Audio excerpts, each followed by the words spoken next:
Hello, and welcome to today's SomCon discussion on the amazing terroir of Italy. My name is Michelle Meter, and I'm the founder and director of SomCon USA, and proud to be joined here today by an exceptional panel of producers alongside our moderator, Lars Light, from the Tasting Panel and Som Journal. Before we begin, I want to provide a few updates related to SomCon's two in-person conferences. Due to the COVID pandemic, we are postponing the Washington, D.C. conference, previously scheduled for July, and moving that conference now to 2021. We continue to monitor the situation for our November conference in San Diego, and we'll keep everyone posted as that continues to unfold. In the meantime, we're really pleased to announce that this September, we will be hosting a SomCon virtual summit with a week packed of live educational opportunities led by a global network of industry luminaries representing all aspects of our market. Also, as we continue to move to a new way of connecting, SomCon is also launching a year-round initiative called SomCon 365, bringing video education to beverage professionals and serious enthusiasts on a huge array of topics. We'll keep you all notified when those opportunities are live and available, so more coming soon. Finally, I'd like to thank each of you for joining us today, and those especially who made contributions when you registered. Because of your support, we've been able to make grants to sommeliers and beverage professionals who've had job loss due to the pandemic, as well as grants to deserving organizations like the United Sommeliers Foundation. It's through your support, as well as the Tasting Panel, the Som Journal, Banfi Foundation, Boisset Collection, and Lead Family Wines that we can help those currently in need. So thank you very much. So now I'd like to turn the discussion over to today's moderator, Lars Light. Lars, thanks for joining us.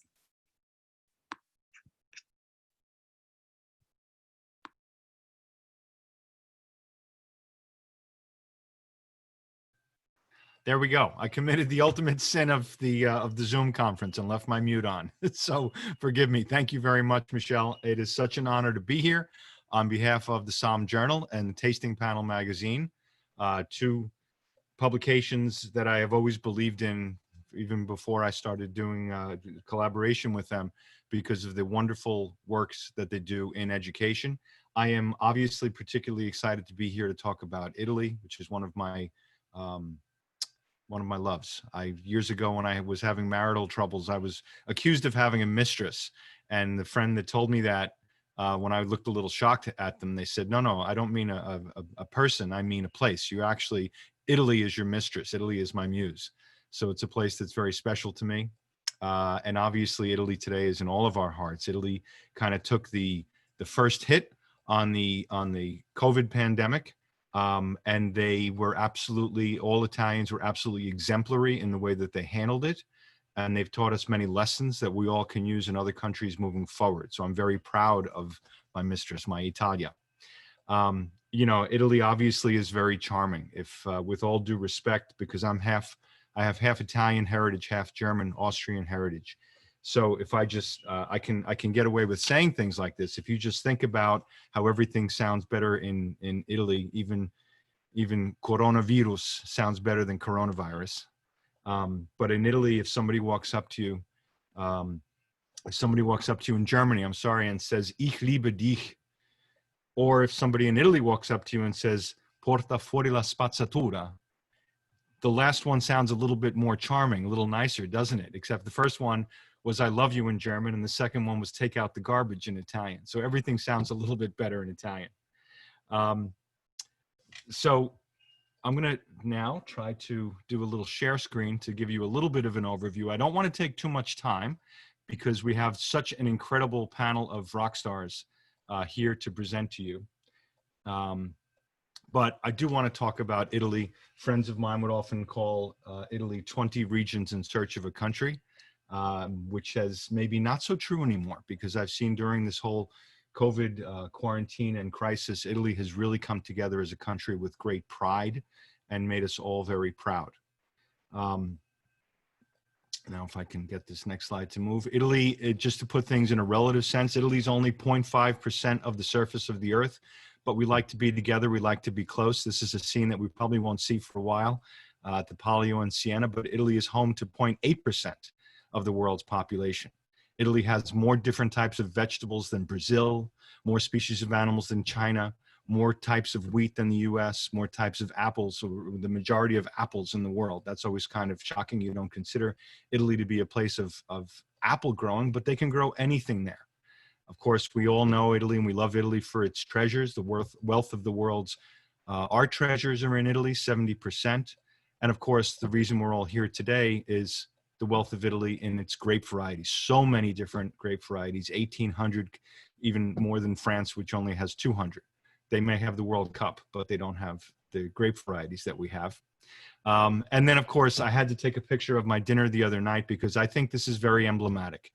Another friend once told me that technically you could consider the national dish of Italy being spaghetti because it's very typical, very classic.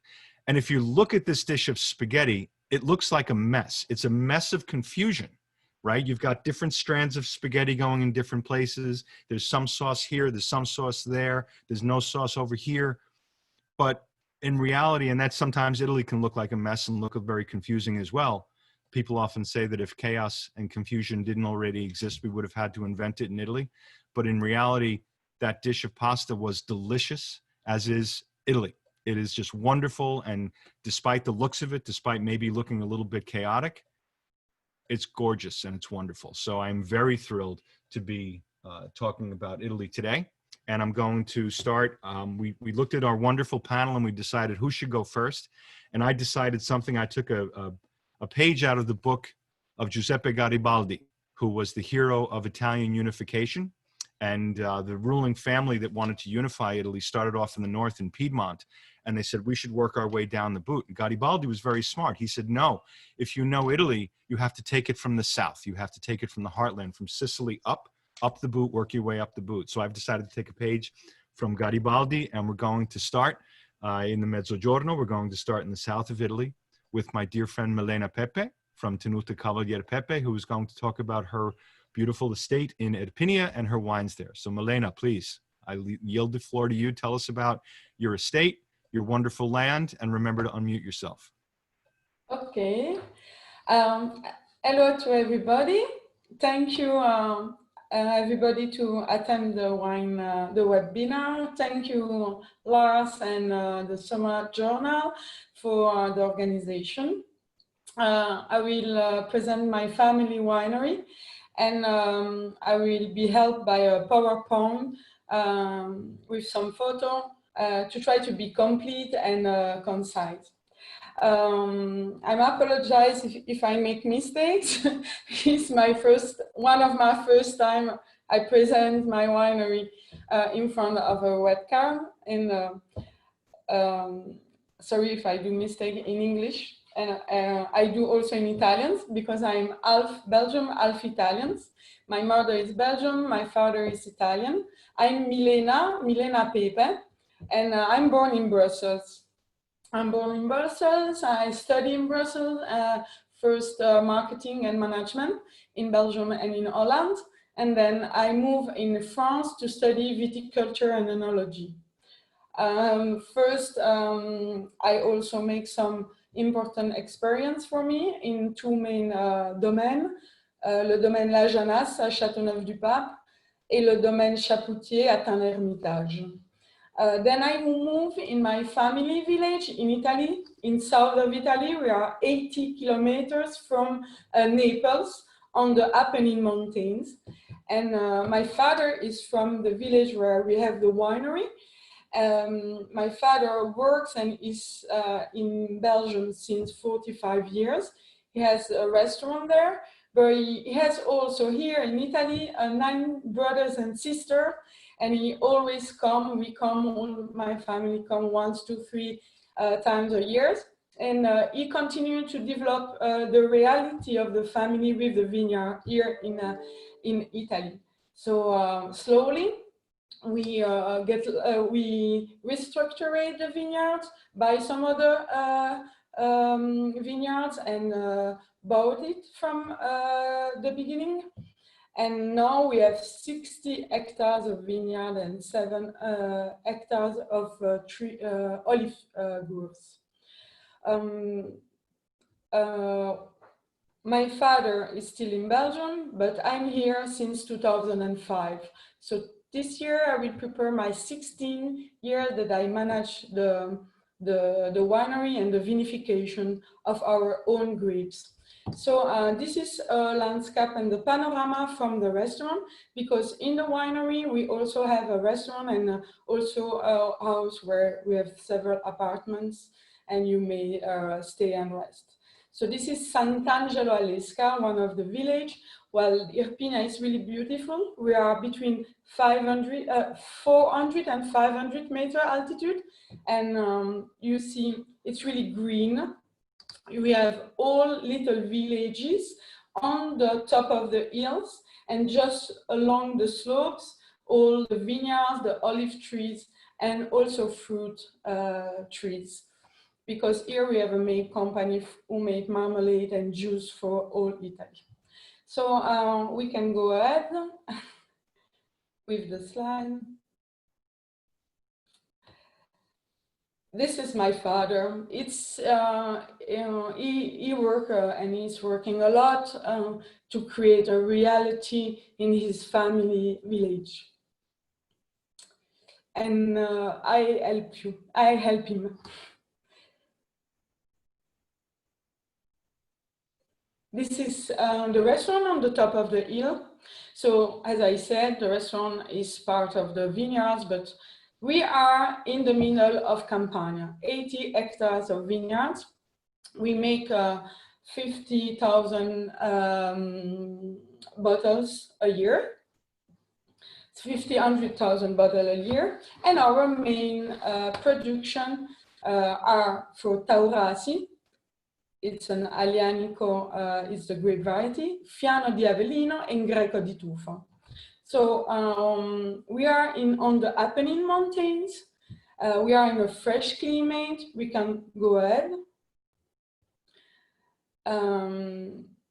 It's a windy climate also, and that is important for the maturation of the grapes, but for all the year, because we have less humidity during the Easter and the summer, and also for the maturation. We harvest on September, October. End of October, beginning of November. The autochthone grape variety are Fiano, Greco for the white, Falanghina, Coda di Volpe, and then we have Aglianico for Taurasi.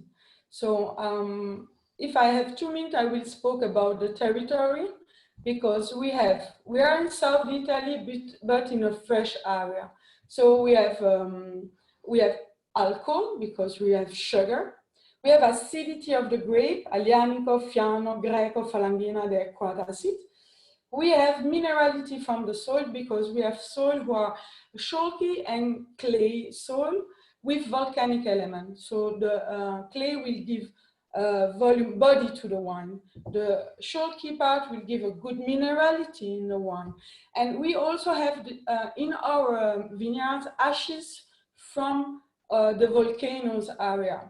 So we are 80 kilometers from Naples, but we have different area where there were volcanoes active or not, like Pozzuoli area, the Vesuvio, and Roccamonfine are all volcanic area.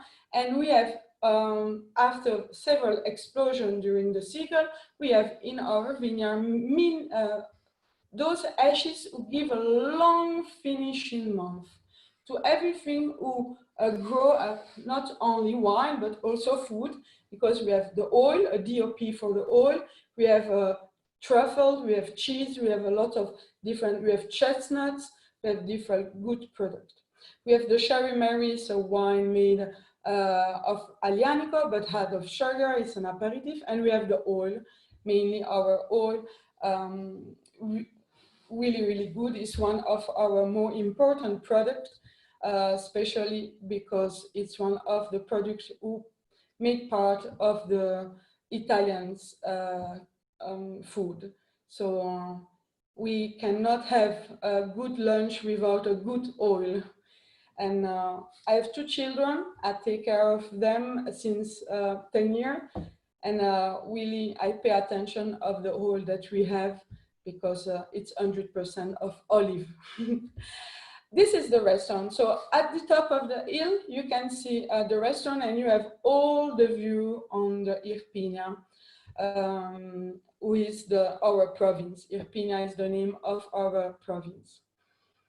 We do a lot of activities since I'm open. I'm open on Saturday and Sunday also for wine tasting every day, but also for guide tour in the vineyards, and also harvest during the harvest with the family. So you're welcome when you have time to come in Campania to visit. We have beautiful area on the coast, of course, but also inside, in the countryside. We eat well, we have a good weather, but also healthy air, and relax. You can enjoy to live in South Italy, in Irpinia.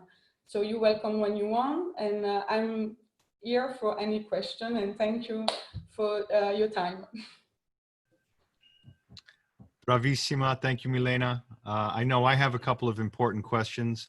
Number one that I'm going to ask everybody on this panel is, who is your importer in the US, so we know where we can find your wines? You can find my wines with Michael Romano, who distributes our wine here in New York and around.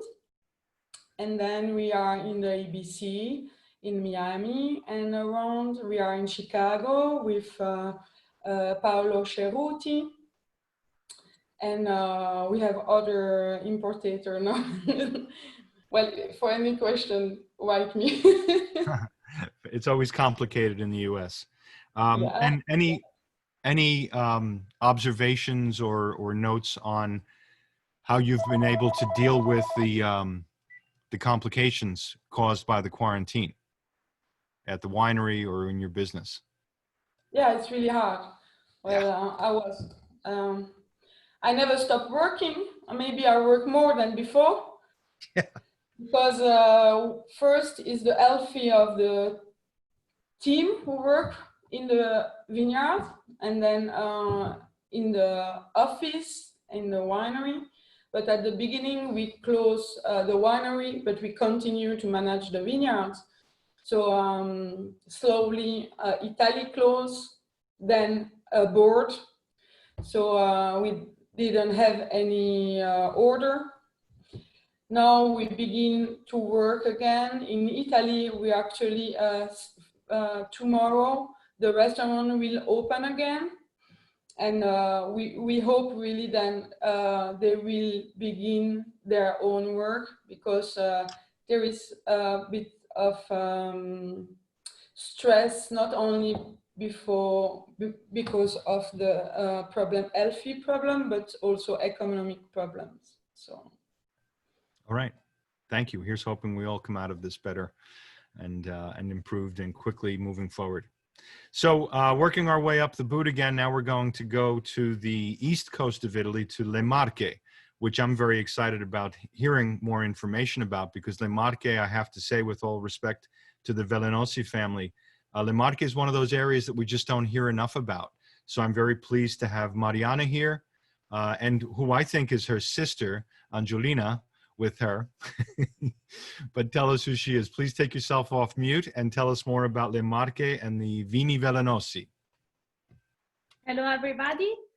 We are very happy to be in video conference with you today. So my name is Mariana Velenosi. I am the second generation of the Velenosi winery, and I'm in charge of the marketing. This is my mother, not my sister, sorry, Angela Velenosi. So she's the owner and one of the founders of Velenosi Vini. So first of all, to answer the question of Lars, we are imported in the United States by VS Imports. and is a national importer. So it has all the different states. We can go with the presentation, Lars, thank you. So our winery is located in the region of Le Marche. So we are in the center of Italy on the east coast, as you can see from the map. So Le Marche is a beautiful and quite undiscovered region, and the only one in Italy with a plural name. It's filled with mountains, hills, beaches, lakes, rivers, and historic cities. In a few words, it is a miniature of Italy. I would like to present my region through some figures. So Le Marche has 112 miles of coastlines, 16 touristic cities with beachfronts, 8 marinas, 2 seaports, of which San Benedetto del Tronto is the major European fishing harbor. The most incredible thing is that 10% of our land is protected. Moreover, 2/3 of the region is covered by hills, and 30% of it is the famous Apennine mountain range. And as you can see in the next slide. So now we have some pictures of our beautiful region. So these are our hills. Then we have our coasts, where there are Porto Novo and San Benedetto, the most touristic cities of the region where people spend their holidays during summer. So on the following slide, then there is San Benedetto del Tronto, also known as the Golden Palm Beach because of its almost 5 miles of beachfront with golden sand and palm trees. Moving on to the next slide, this is Offida. Offida is an historical city, medieval city close to Ascoli. It is important, this city, because 2 main appellations of the region take their name from this city. So we have the Pecorino Offida DOCG and the Offida DOCG Red. On the next slide, there is Ascoli Piceno, our beautiful city. Visiting Le Marche means discovering over 500 town squares, with the one of Ascoli Piceno, the one you can see on the slide, being rated as one of the most beautiful in Italy. Moving on to the next slide, we'd like to present our winery. So my parents founded the winery in 1984. They were really young with no experience in the wine sector and no money. At that time, Le Marche was, and still today, as Lars said, Le Marche was a wine region unknown to most people around the world, with no famous appellations. You can then imagine the strain and the effort which they had to put into this project at the beginning. So we started with 22 acres and a very small cellar. After so many sacrifices and after a huge amount of hard work, today Velenosi is one of the most renowned and biggest wineries of the region, both for quantity and for awards obtained. Today we export to 52 countries around the world, and we produce almost 2.5 million bottles. However, 30% of our sales are domestic, so still the main market is Italy. We have 40 employees, and on our staff there is a wine personality such as Attilio Pagli, which is one of the most famous winemakers in the world. Also, my brother Matteo, who is a researcher specialized in fermentations, is part of the technical staff. You can see all our recognitions on that slide, and we are proud to be on the most prestigious wine guides of the world, including Wine Spectator, Decanter, and most reputed Italian guide, Gambero Rosso, among others. During the past few years, but above all, not to mention Som Journal. Yes, thank you, Lars. So during the past few years, but above all, with the presence of the second generation, so my brother and I, the company has set a new target, that is the environmental sustainability. In fact, we are entirely reconverting our production to organic, and we have almost completely eliminated the use of plastic within the company. We strongly believe in this way, so in organic wines. Now we would like to speak about our terroir. The majority of our vineyards are located in the south of the region of Le Marche, at about 300 and 400 meters above sea level. We harvest only by hand. As you can see from the slide, this is the composition of our soil, which is mainly clay, silt, and sand. So, for example, the vineyards where we produce our pecorino, pecorino is an indigenous grape variety of the region, and our Brecciarolo, that is a blend of Montepulciano and Sangiovese grapes, are mainly made up of silt and clay. While the composition of the soil of our most awarded wine, Roggio, that is also a blend of Montepulciano and Sangiovese, is primarily sand. Before speaking about our wines, we have to understand why Le Marche region is not so well known for its wines. So we have to look at the numbers of Italian wine production. Indeed, the Italian production, the average Italian production is about 50 million hectoliters per year. Le Marche region only produces less than 1 million hectoliters, so 1.6% of the total Italian production. But even though the production is very small compared to other regions, the quality is really high. That's why Le Marche is considered a boutique wine producers. To understand the reason why it's considered a boutique wine producer, we have to look at the conditions. So in Le Marche region, we have the ideal conditions for wine production. Thanks to the physiognomy and the composition of our region, we have really hot summers that can be as hot as 100 degrees Fahrenheit. But thanks to the Apennines, there are many rivers that cross the region and flow into the Adriatic Sea, like a Como. Because of these rivers and the Balkan wind, the temperature excursion between day and night is very high. Moreover, as you can see from the next slide, during the winter, the cold wind from the Balkans carries snow with it. So normally we have snow during winters, as you can see from the pictures of our snow-covered vineyards. And the last picture is San Benedetto del Tronto, that is in the seafront. So thanks to these climatic and environmental conditions, we have several microclimates within the region, and this allows the growth of several grape varieties. In this slide, you can see all the indigenous grape varieties growing in our region. Moreover, the same grape variety can develop different personalities.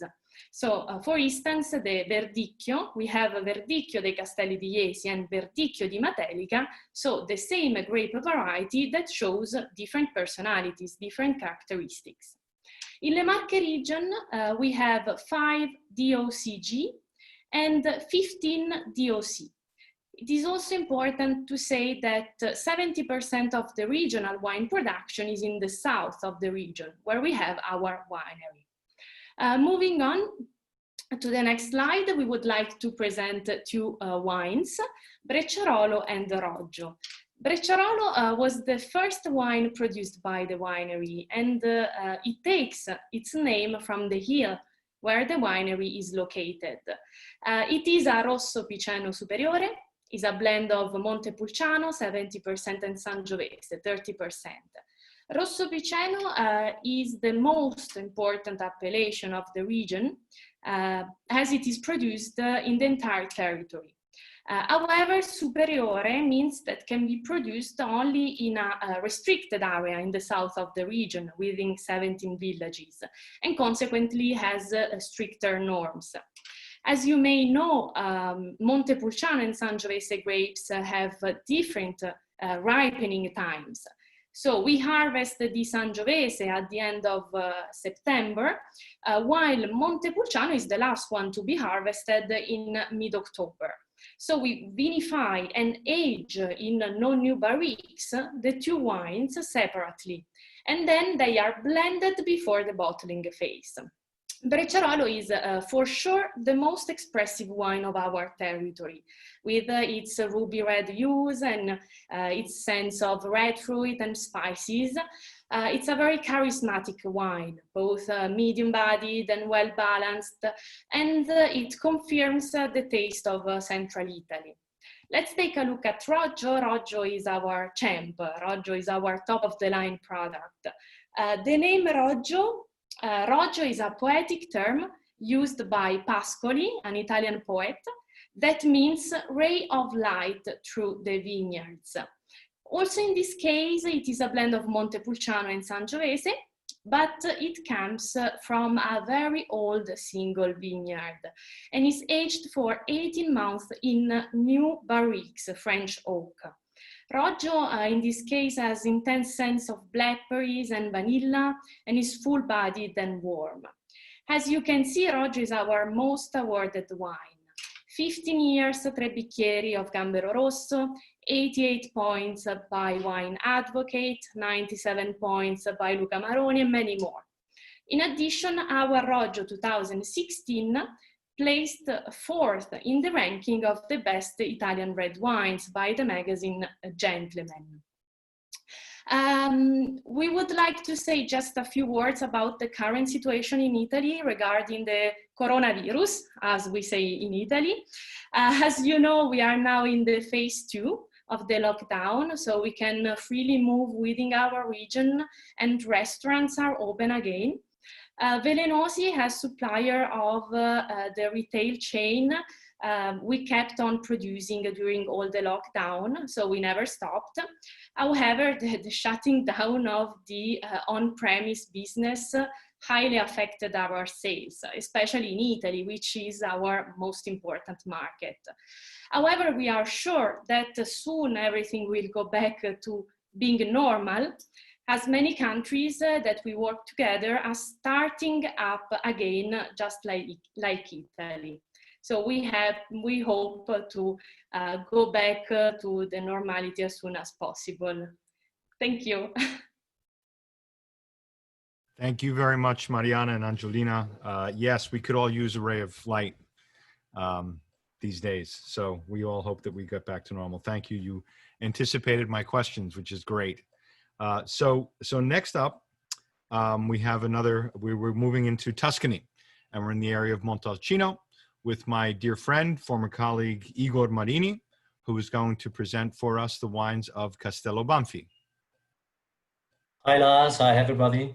So happy to be here with you tonight with the Somm Journal and with a lot of attendees from all over the world. I just watched the chat, people from Australia, Guatemala, Hollywood, so it's fantastic. It's, to me, it's a kind of a way to get out of Italy in quarantine. So thanks for that as well. So Banfi is a family business run since 1978 from the Mariani family. It was an Italian-American family back to Italy in the 70s in the tough times of winemaking, let's say, to build up from, let's say, almost scratch, a beautiful wine business in the central part, in the south part of Tuscany, in the middle of nowhere. So, you know, in the 70s, the situation in Italy was not the same as it is today, talking about the wine business. So it was very challenging for them to establish in one of the most important Italian appellations in a time where Brunello was not that famous as it is today. So let's say, focus and the goal of the Mariani family was to make a state-of-the-art winery with, let's say, the most advanced science combining with a nice territory and a nice environmental care. So whatever they did since the beginning was in the aim to get the best, whatever they were doing. Almost in, let's say, 42 years, they reached the goal, and we can say that nowadays, Banfi is the biggest producer of Brunello di Montalcino, is the leader in production of Brunello. So we have a huge estate, so Lars, you can go on to the next slide, and which is about 3,000 hectares of property and is the largest contiguous wine estate in Europe. So all of this map you can see is the Banfi property, and the color, the vineyards are where the vine grapes are. So we are not only vineyards, but the 2/3 of the property is wild, is forest, is olive trees, is prunes, is wheat cultivation, is a natural environment completely preserved by the Mariani family and Banfi since the beginning. So as you can see by the figures, we are #1 producer of Brunello di Montalcino with 170 hectares and about 30 hectares of Rosso di Montalcino. So what is really making a difference in Banfi is the huge amount of different terroirs and microclimates that make an incredible variety of styles of grapes. So the potential of producing fantastic wines and different kind of wines was extremely high since the beginning. So we found it, the goal and the aim of the Banfi family since the beginning in finding the best way to, let's say, adapt and to try to find new strategies in terms of developing and high quality wines independently on the price range, but of course, focusing on Sangiovese, which is our native grape variety from Tuscany and the base 100% of all the Brunello di Montalcino that we produce, and by the law, Brunello can be produced only with 100% Sangiovese. So these on figures, on the map, sorry, on the picture, are the 4 flagship wines, Brunello, that we are producing. So from the left is the basic, let's say, Brunello di Montalcino, Castello Banfi, our really flagship. Then Poggio Loro is a Riserva from a single vineyard, our most iconic wines. And then the 2 new projects starting in 1997 called Poggio Le Mura. I will go deeper into details with these 2 a little afterwards, because there's a lot of things to say about Banfi, especially in terms of technical topics. I know that the most of you participants to this wonderful webinar are very expert in wine, so probably you need to know something more specific about what we did, our winemaking procedures, our agriculture, and whatever can be, let's say, defining the keywords of Banfi. So since the beginning, what is defining us is pioneering. We were really trying to find new roads, to mark new roads for the wine business in Montalcino. And of course, through research, innovation, to introduce new tools and new ways of meaning the winemaking and the production of Sangiovese. And then once again, everything is connected, pioneering research with, of course, sharing. We were so proud to share whatever we do and whatever we did with the community, because as I said, the Mariani family came into Montalcino in 1978, and they were, let's say, the new kids on the block.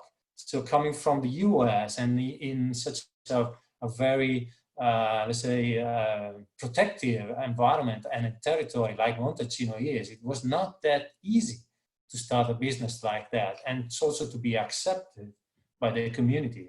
But in 42 and plus years, we now establish an incredible, huge and fantastic relationship with all of the producers of Montalcino, thanks to our innovation and the sharing of whatever we did in these 42 years. And then finally, respect not only for the territory and the community of Montalcino coming from abroad, but also for the environment. In one word, we can say that sustainability began the key words of Banfi since the beginning, and with the aim to produce the highest quality wines, yes, but also the wealthiest quality wines since ever. So these are definitely the 4 key words representing Banfi still today. And so to go on with that and talking about pioneering or research and innovation, you can imagine that having almost 3,000 hectares, a little less, of vineyards in such a wonderful estate, the key words and the, let's say, biggest issue for us was to study every little zone and part of the estate and every clone of Sangiovese. So we based our knowledge in the study of the Sangiovese clones, identifying the first 650 existing, and now using only a part of them, I will go deeper afterwards, to produce our high-end Brunello, Poggio Mura, but also to make the biggest study of Sangiovese ever in Italy. In the beginning made by ourselves and then with the university in order to establish a new line, a new, let's say, complete way to understand, for understanding Sangiovese. And this was just the first. And you know, having 650 clones of a single grape variety with 30 different kind of microclimates and terroirs, the difficulty to make a kind of normal style Brunello was even bigger. So we decided very smartly to divide the Banfi estate in little parcels, little zone, kind of a zonation in order to get the best from every single corner of the estate. And nowadays we can say that Banfi is a constellation of single vineyards, just made by taking care of any one of those since the beginning, so from the harvest, the picking, to the fermentation, the aging, independently. So we potentially can produce more than 20 and plus Brunello every year, and we do. We just blend them together before bottling in order to get a single Castello Banfi Brunello for all over the world. But the path that those grapes are following from the beginning, from the picking to the bottling, is separated. So we are also doing today actually more than 20 kind of different Brunellos every year. And part of this innovation and the follow-up of this zonation is the pictures you can see now. Is a very, let's say, pioneer fermentation system, is patented, invented by Banfi. And this big room is let's say, made by hybrid tanks made by stainless steel and oak together. They are fermentation tanks, 177 hectoliters. They were for the first time used in the world by Banfi to get a different way of fermenting Sangiovese, of course, but also to follow up the zonation. I mean, does it make any sense to divide your zone in 20 different parcels if you cannot ferment them separately, age them separately, and of course, produce them separately? So what is it for? Why? You could ask me. Because, you know, in the microclimate of all of the little parcels and zones of Banfi, we can have really potentially different Brunellos every year. But with a very deep knowledge in all of them, we can then actually face problems or difference in the weather condition, harvest from harvest, vintage from vintage, and get only the best from every single zone. So in tough vintages like 14 or 17, that was the opposite. So very poor the first and very hot the second and very dry. We could face this kind of climate change by zonation and just getting the best from all of the little zones, eliminating some and using some others to produce, of course, our let's say, standard quality Castello Banfi Brunello. The picture you can see now is the final result of our Sangiovese study on the clones. So when we identify 650 bar, we micro-vinified and we all of them in order to eliminate those that were not fitting our expectation and our quality philosophy, and just keeping those that we are still using today to produce Banfi Brunellos. And they are from 650, we get down to 180, then now 15, more or less, in the old Banfi estate. And finally, down to 3, the ones you can see here, Janus 15, 10, and BF 30, very technical names, which are the first ones, the first clones, and the only 3 clones that we used to produce the first ever made Brunello di Montalcino Poggio Mura, with the result of the clonal selection. So it it's all about Sangiovese, but the clones are like, let's say 650 babies and sons of the same parents, but with different personalities, of course, and all of them, they can vary and make different styles and give different impacts to the Brunello Banfi. And Poggio alle Mura was actually the final result of this huge clonal selection. So this is quite important also to understand and to, let's say, introduce other experimental, let's say, topics into Banfi. And we are very proud to say that everything is started from the agriculture. You cannot make an excellent wine with bad grapes. But so what everyone is born into the vineyards, and to make healthy grapes is the base for producing good wines, healthy wines, excellent wines. And what we are facing also now in Banfi is, and not only in Banfi, I guess in everywhere in the world, in Europe especially, is a huge climate change. And this is leading to different, let's say, directions. Let's say miso water, different kind of hot temperatures, treatments, sustainable vineyards. So in more than 20 years experiment, my colleague Giovanni Savelli, the agronomist in chief of Banfi, developed the picture on the left is called Alberello Banfi. It's a new trellising system, never used before, and once again patented and introduced by Banfi in Montalcino, only especially for Sangiovese grapes, which is reducing a lot of procedures in order to make the agriculture sustainable. It's also allowing the picking a little higher than the sported cordon, is living and cohabit with the sported cordon in the same rows, giving us the opportunity to replace every single plant together with the sported cordon and not the total vineyard. So it was a huge kind of experiment. They have, the Alberello Banfi has only 4 or 5 canes, which leads to a lower treatment, a lower pruning. And another big problem, which is a disease for the whole Europe, is ESCA disease. And it seems like the lower the cuts and the lower the possibility to get the ESCA in our vineyards. So the Alberello Banfi, we experimented in all these years that is also reducing the pruning and of course the ESCA percentage in our vineyards in the last few years. So it was another little step into the creation of the Banfi development and the Banfi sustainability concept that I will go forward in a few minutes. The experimental vineyard that I was mentioning is also another part of the previous slide. It is something completely new, brand new in Montalcino. We planted 2 hectares of different kind of clones of grape varieties, of rootstocks and hybrids, in order to experiment and micro-vinify all of them in 2 years' time, probably even more. I will say that it's a long-term project, almost 6 years' time, in order to face how they are behaving in this hot climate, in this region, even if they are not grapes allowed to be produced yet in Tuscany or in Montalcino. So the new rootstocks can also give a different kind of sustainable agriculture to the new plantations. The hybrid can lead to a less use of water. They need less chemicals. Usually we are in this, let's say more than 400 different grape varieties we planted.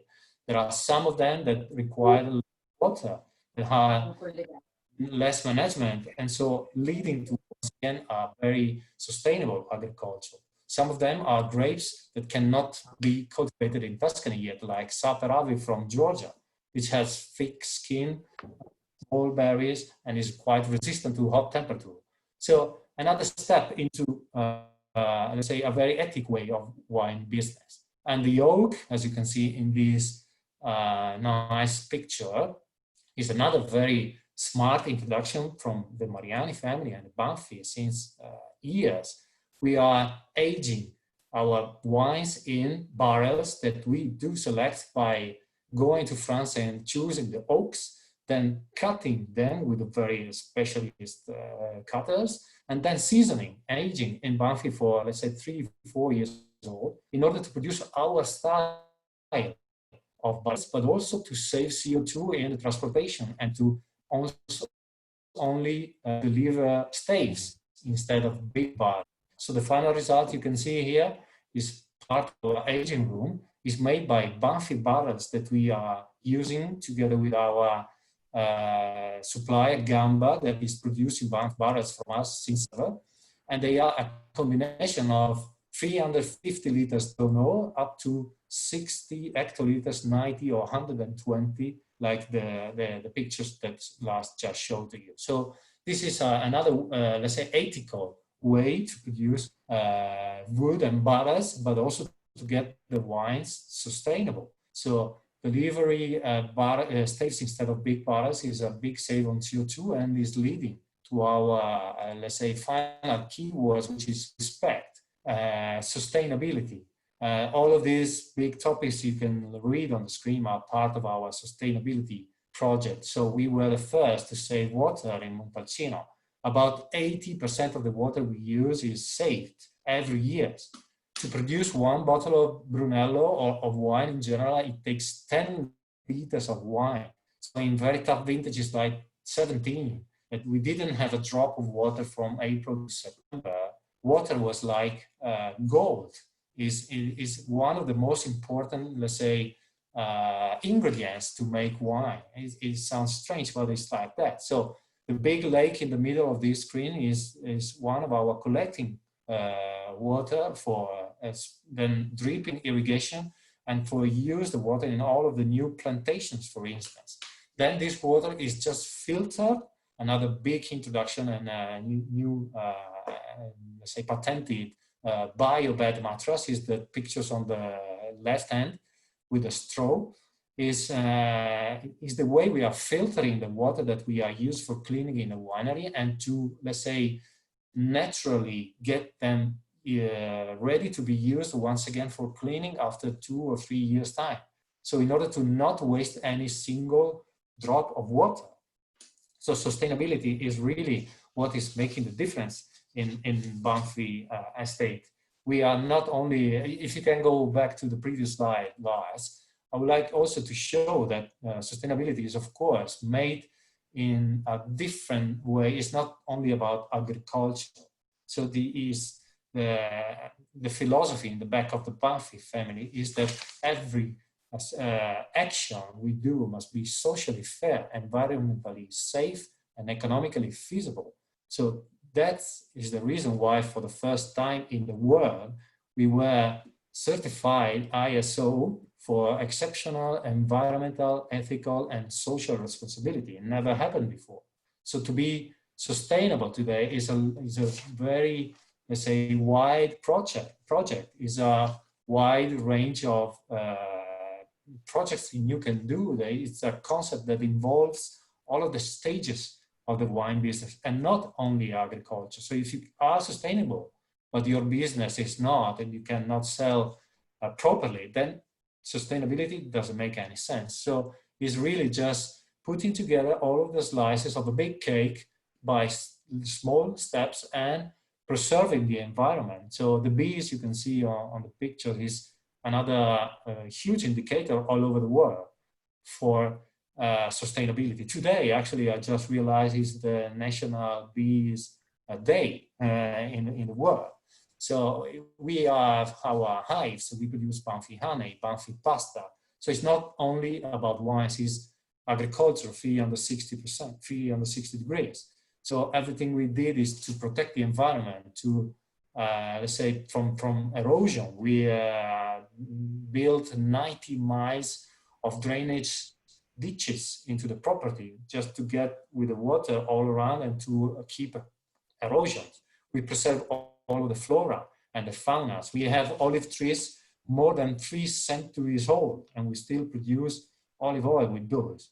We have prunes, so we have truffles coming from a little area just behind the castle. We are also, let's say, saving animals like a donkey from the Amiata mountain, which is now just a few of them remaining in the world, like a race of donkey.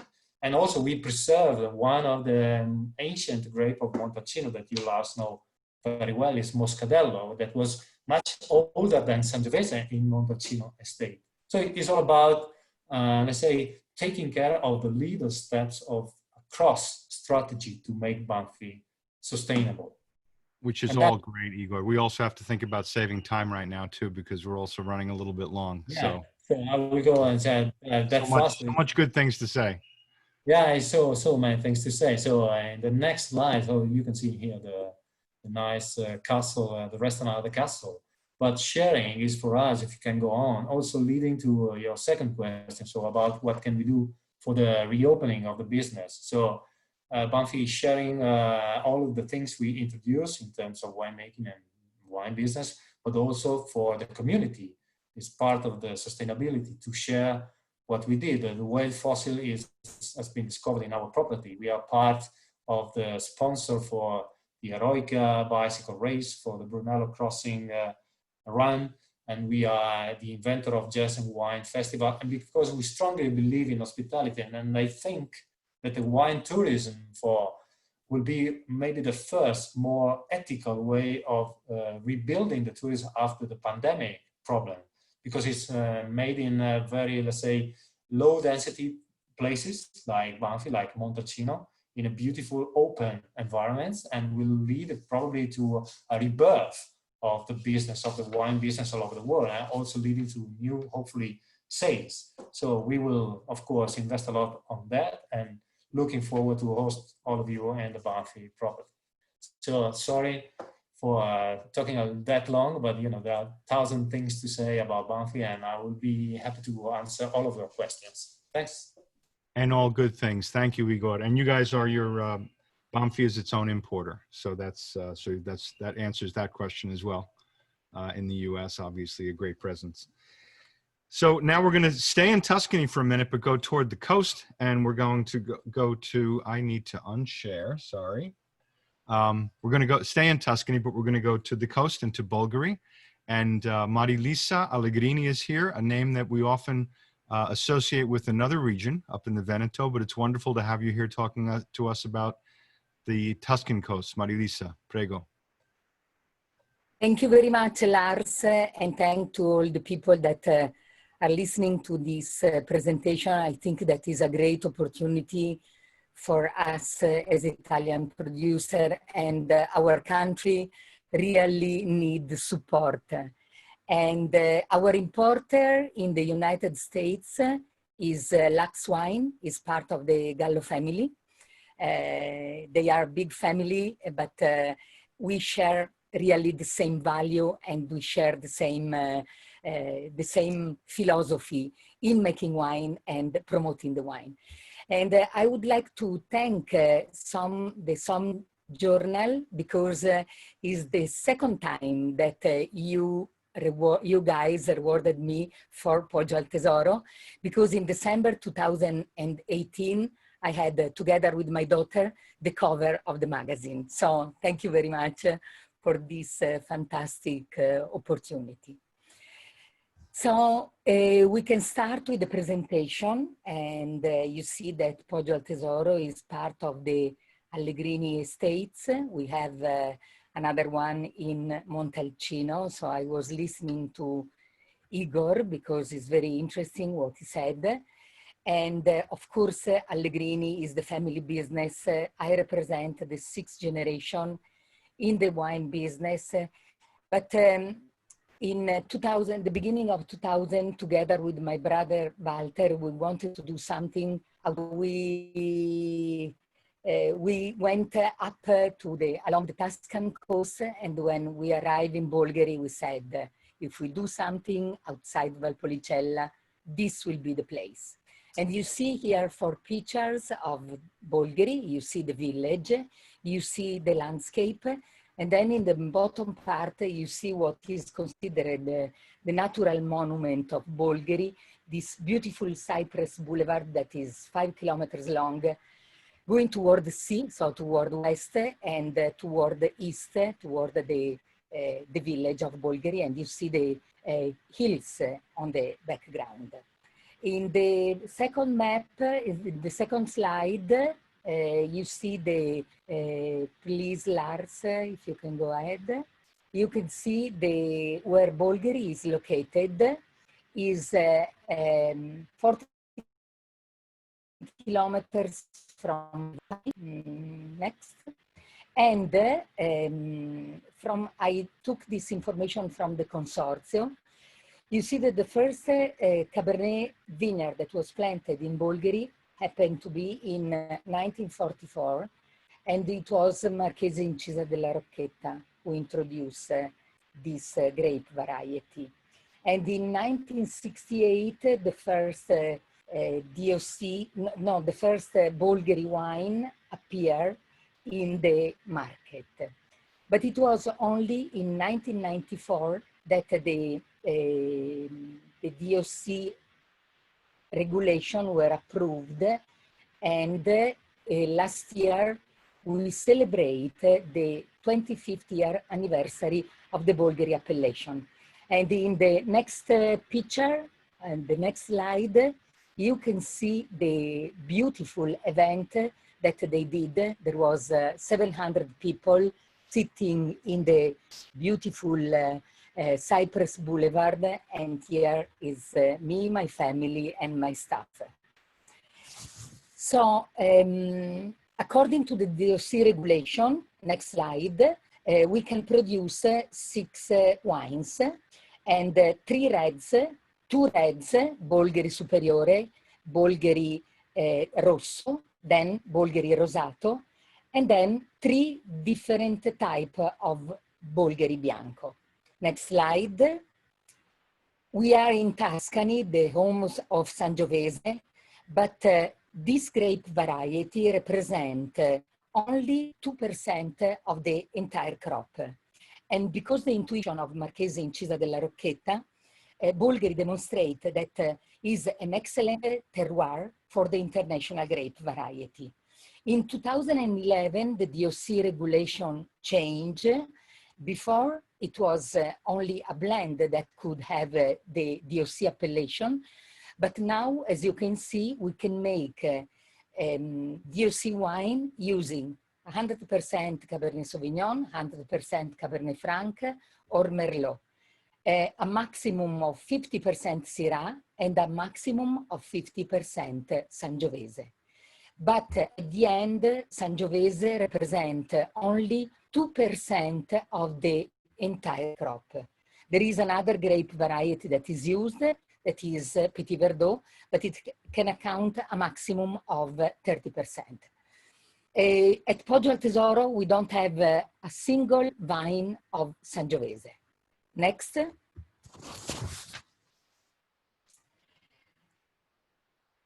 Vermentino is the key white grape variety in Bolgheri, and there are many producers that make Vermentino together with some other grape variety.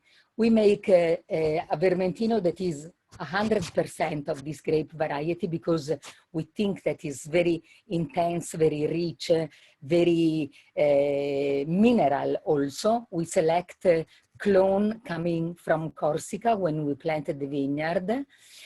And so we think that we don't need any other grape variety. But in recent years, we started producing also a Bolgheri Bianco. And this, according to the regulation, must be a maximum of 70% Vermentino. And then we use 30% of the Petit Manseng because the DOC regulation are quite open in terms of the philosophy of the producer. Bolgheri Sauvignon Blanc can be produced, but we are focused on these other 2 wines that I explained before. Next slide. So the microclimate is a key thing in Bolgheri, and we have luminosity. 80% of the days are like in the picture that you see on the left-hand side. And then we have, of course, the proximity to the sea. We have the wind, we have the breeze that come from the sea and from the mountain. But one of the most important characteristics is the kind of soil that we have in Bolgheri. You see that the soil is red, is dark red, because on the eastern part of Bolgheri, there are the iron hills, the colline metallifere, and the rivers that goes from the hills down to the sea. They bring to the territory, they bring this iron that give a lot of minerality in the resulting wine. Next. Now, the map of Bolgheri. The Bolgheri appellation in total is approximately 1,200 hectares, which means 2,800 acres. I want to point one thing. You see the Viale dei Cipressi, the Cypress Boulevard, and then parallel to the hills, you see this, the road that is called Strada Bolgherese. Above the Strada Bolgherese, there is only 10% of the total acreage, and this is the place where there are the top wineries. And when we purchased the property, we were quite fortunate because we were able to purchase approximately 36 acres in this part. So we have 2 vineyards located above Strada Bolgherese, we call Soprastrada. Next, I show you briefly the kind of soil that we have along the Bolgherese. So, okay, so you see very big diversity in terms of soil. And up on the left, you see sand, then you see down limestone, you see clay, and then you see pebbles with loose sand. So along the Bolgherese, the 2 sand and the pebbles with the loose sand are the 2 kind of soil that we have. And also we have this minerality, and this give a lot of complexity, very good length to the resulting wine. When we purchased the property, we studied the soil and we dig down 40 meters to see the different components. And we realized that which grape variety was suitable for the sandy soil, on the opposite of the clay soil, and on the limestone. So, as I said, Poggio al Tesoro, we started in 2001. And thanks to the big investment that we did, now we are one of the largest property in Bolgheri. There are 8 wineries that represent 80% of the total acreage, and we are number 6. So here you see the skyline of Bolgheri. You see the Via Bolgherese vineyard, you see Cascina di San Giuseppe. These are the 2 vineyards that are located Soprastrada. And then you see Le Sondraie, 170 acres, is quite big. And then Valle di Cerbaia, which is located just outside the Bolgheri DOC appellation. And this is the place where we do all our experiment in terms of clone, in terms of vineyards, and in terms of grape variety. Next, this is the different in soil that we have along the Bolgherese. But I want to go to the next slide where you can see what we have at Le Sondraie, which is the largest property. Okay, next one.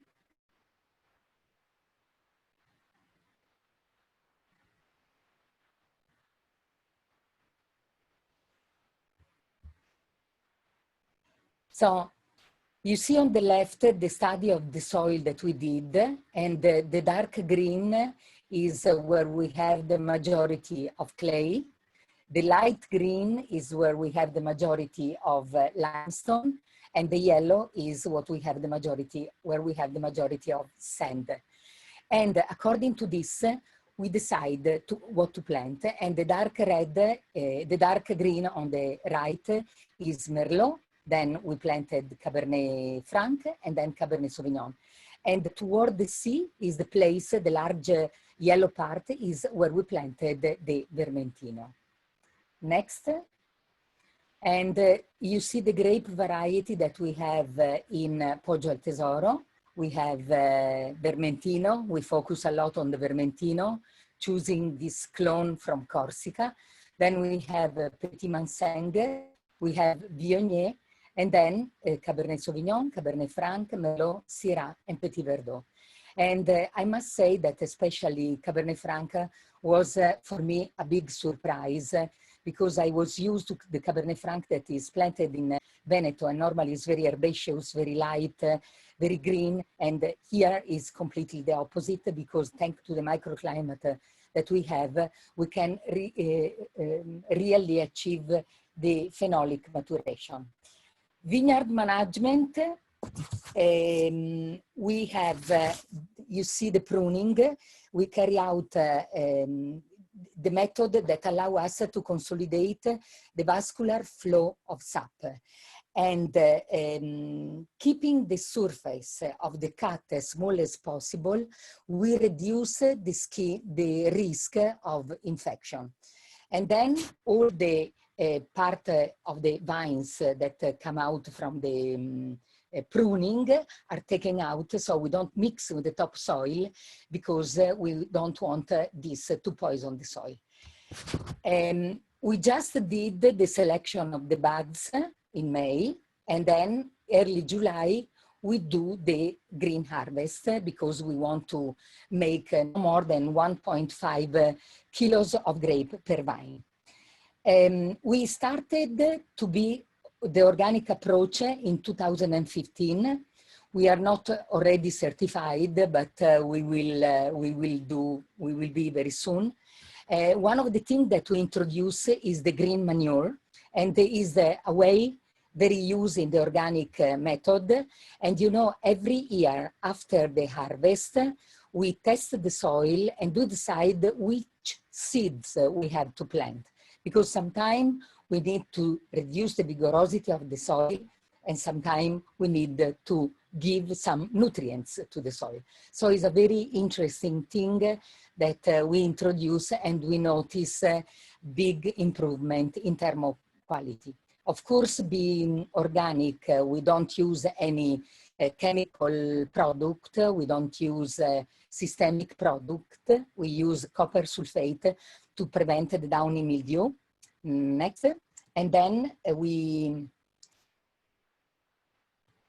this is something that was very new also for me. We use this Anagyrus for the for one insect mealybug that is very bad in the Mediterranean Sea. And then we use, of course, the pheromone with the as antagonist for the vine moth. Another important thing that we introduced was instead of cutting the top part of the leaves, we now cured in the upper part, and we let the air circulate where the grapes are, but we don't, by not cutting the leaf, we let the energy of the vine to go to the grapes and not to make other leaves again. Last year, for the first time, we test another thing that you can see in the next slide, which is that we put straw as a mulching material to safeguard the humidity of the soil. And also we noticed that there was a very big biodiversity of positive insects that develop inside the vines. And now we go to the harvest. And we harvest for the rosé and the white. We harvest at nighttime because we want to bring the grapes to the winery as cold as possible. And all the reds are put into small boxes. This is boxes that we use in Valpolicella for the Amarone, but we don't dry the grapes, but we don't want the weight of the grapes to risk to break the skin. And then the vinification. This is a machine that can select the specific berries by checking the size. So at the end of the day, we know that we the grapes that goes into the vinification process are the ones that are perfectly healthy. On the right picture, you can see how many bad berries do not go into the vinification process. So it's a very dream, it was the dream of our winemaker. We ferment in stainless steel, but for the top reds, we started also the fermentation in tonneau and also in casks.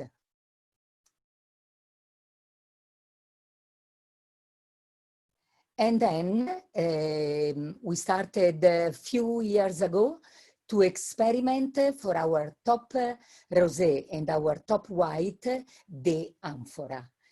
And we use amphora that do not allow a lot of oxygen to go inside, and because we don't like oxidized wine, but we like the flavor that the wine fermented in amphora give to the resulting wine. So fermentation and the aging process is carried out all in barrels, in barriques. We are experimenting a little bit the tonneau, but we think that for the grape variety that are used in Bulgari, barrique are better. And in the next slide, we will see our production. Solo Sole, which is our Vermentino. Mediterra is our IGT. Il Seggio is our Bulgari DOC. Sondraia is our Bulgari Superiore. And then we have 100% Cabernet Franc, which is dedicato a Walter. In the next slide, you see our guest house, which is under reconstruction now. So we hope that when this health emergency will be finished, also the house will be finished. And we hope that you will come to visit us, because I love Bulgari very much. I think that is a really beautiful place, and is the place, this is the staff that we have, is the place that where the stars align, because there are stars winery, but also in wintertime you can see beautiful sky, and is one of the very few places where you can see the Milky Way, and Cassiopeia, which is one constellation that I dedicate to my brother Walter, because he's a W. So thank you very much. I hope it was not too long, I don't know, but there was a lot of information. You know, Bulgari is a fantastic place, so. Fantastico. You're all making me very homesick for Italy. So now we're going to go up to Piemonte. And we have Cascina Castlet. We have there Mariuccia Borio, who's just come on the screen with her winemaker Roberto. So prego Mariuccia. Buongiorno, è un onore presentare la nostra azienda. Ringraziamo per esservi sintonizzati e per ascoltarci. So Maria said it's a great honor for her to be here, and she thanks you all very much for tuning in and listening to us. Presento il nostro enologo Roberto, che può spiegare meglio in inglese azienda, cantina e vini. Grazie. And she is introducing her winemaker Roberto, who can better explain in English about the estate, the winery, and the wines. Roberto Austa, please. Yeah. Hello to everyone. Thank you from me too. I'm going to start now with a brief presentation of our winery. Yes, Lars, could you put the first slide? Yeah, I'm working on it. Oh, don't worry. You can share screen. Okay. Yes, but I can start. Okay, no problem. Cascina Castlet is a wine estate that has been for several generations owned by the Borio family. Maria Borio, the current owner, inherited in 1970 the estate from her father. At the beginning, continued the family tradition, and then significantly expanding the size and operation. The estate is located in Costiglio le d'Asti, and in the company logo, the 3 red C letters stand for Cascina Castlet Costiglio le d'Asti. Okay, let's go on to the next slide. Costiglio le d'Asti is a village of 6,000 people in the province of Asti, and is the municipality with the largest vineyard area of the whole Piedmont, about 1,250 hectares. you can see the village center on the background of the aerial photo. The map represents the wine regions of Piedmont, and as you can see, Cascina Castlet is located in the Monferrato Stigiano, in the south of Asti, in an area close to the territories of Langa and Roero as well. Okay, following slide, please. Yeah, the company has around 30 hectares of vineyard. These photos represent some of our largest vineyards. The rolling vineyard hills of Monferrato have their origins in the Tertian age, when the sea retreated from the Pianura Padana and started a long process of erosion that is largely responsible for the Piedmont landscape that we see today. So we are talking about a terroir that is about 2 million years in the making.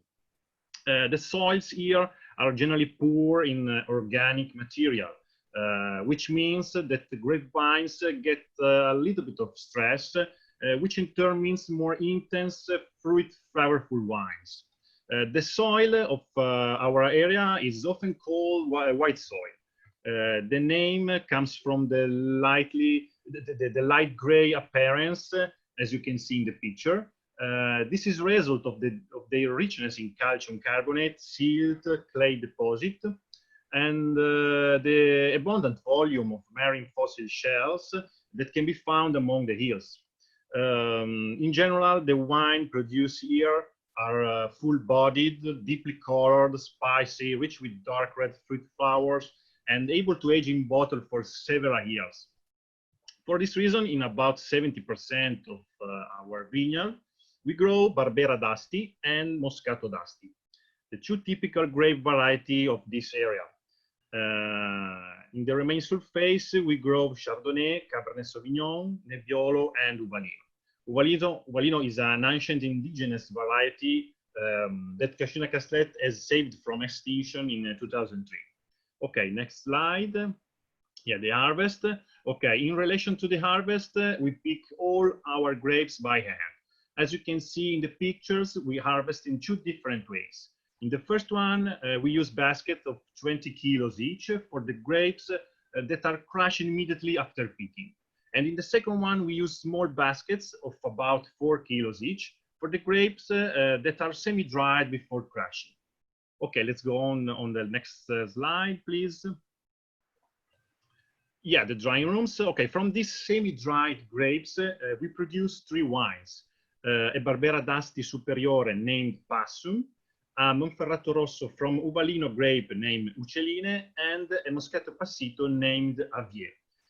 The history of drying grapes at Cascina Castlet to improve the quality of the wine started more than 40 years ago, when the grapes were laid originally on racks and just the best ones were selected by hand before crushing. Today, we use specific rooms, as you can see on the pictures, with a dedicated air conditioning system that allows us to maintain the grapes healthy and to preserve their acidity and perfumes. The drying period depends on the wine. For the 2 red wines, Passum and Uccelline, is from 3 to 4 weeks, but no more, because they are dry wines. Instead, for Moscato Passito Avier, that is a sweet wine, the drying period is from 6 to 8 weeks. Okay, let's go to the next slide. Yeah, the cellar. Okay, here we see a part of our production zone in the winery. In the cellar rooms, we have steel tanks and quite an advanced amount of technology that help us in several operations, from vinification to bottling. Technology helps us in some simple but very important activities. For example, during phases of filtering, racking, and bottling, help us to limit the contact with the oxygen. Or as another example is controlling the temperature during alcoholic fermentation, demolative fermentation, and aging, where we set also the humidity. Okay, speaking of aging, let's go on the next slide. In these photos, you can see the 2 aging rooms. where the wines are aged in barrels of different sizes. We have barriques of 225 liters, tonneau of 500 liters, and a big barrel or botti of 25 and 34 hectoliters of French oak. Each wine goes through different kind and duration of aging. Normally, the barrique are used for 3 years maximum, and tonneau for 4 years. Botti for maximum 15 and 20 years. Okay, we are nearing the end, so let's move to the last couple of slides. Okay, environment at Cascina Castlet. We live on the land and with the land, and we try to respect nature in everything we do. As a result, we have found some remarkable allies in our day-to-day work. The roses you can see at the beginning of each vineyard row in the past were used as a natural early warning point for diseases affecting the vineyard. Cascina Castlet decided to keep them not only for decoration, but also as a connection to its centuries-old heritage. We have installed photovoltaic panels that provide about 50% of our electricity used at Cascina Castlet.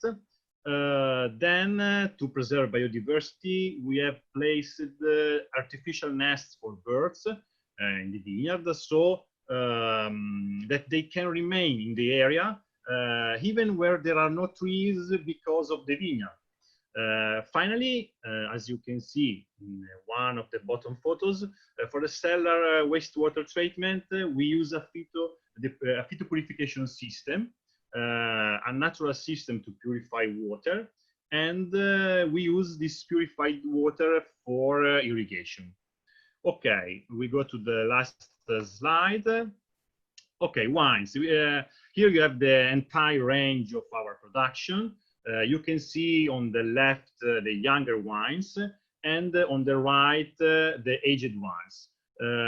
Regarding the aged wines, you can see the Barbera d'Asti Superiore Passum, the Uccelline wine from Uvalino grape, and Moscato Passito Vie as well, that I mentioned before. Each wine has its own personality that, as you can surely see, is reflected via some very peculiar, innovative, and distinctive graphic traits and labeling that are also one of the defining items of Cascina Castlet since the very beginning. Okay, thank you for attention, and if you have a question, I'm available. Fantastico. Grazie, Roberto. Thank you very much, Lars. Time too. Thank you. And your importer in the US? You have a couple. Yes, it's a Romano brand. Excellent. Wonderful. Look forward to getting these wines. So now we're going to stay in Piedmont and just go a little bit south. And if I have my geography correct, a little bit south and west, we go to the Barolo area, to Serralunga, and we have the Giovanni Rosso winery with us. And I know that Davide Rosso is there with his brand development manager, the man that travels the world, Daniele Della Noce. And it looks like you guys have been using the invisibility cloak during this presentation. We kind of see you coming and going, but hopefully you're there. So prego, Daniele, tell us about the Giovanni Rosso. Lars, I was just wondering if during the presentation you can actually show the video. Is that possible for you? I don't have a complaint as long as we stay within our time slot. Or maybe I can try to do by myself. Let's see if it doesn't work, just to show the video, right? Okay. Let's see if it's work. Nice screensaver. All right, that works. See. Hey. It's work? It looks, I see it. Does everybody else see it? I'll take that as a yes. I start or no? Prego. Okay. So, we are here in Serralunga, and my family is introduced that on the vineyard but I have started me to make a wine because I'm an enologist, and I have studied here in the school in Alba. After I also worked in France, and I started around 25 years ago to make a wine, and our family owned 11 different crew in Serralunga d'Alba, in the most prestigious crews like Cerretta, Serra, or the meeting Vignarionda Parcel 251P. Immediately when I have started my career, the vinification, etc., the work was in the direction very naturally. We was the first that stopped to use the chemical deserve, and of course we stopped to use the selection yeast, etc. But this 20 years ago, not yesterday, 20 years ago. And the fermentation in cement tank, and the aging in big barrel over French oak.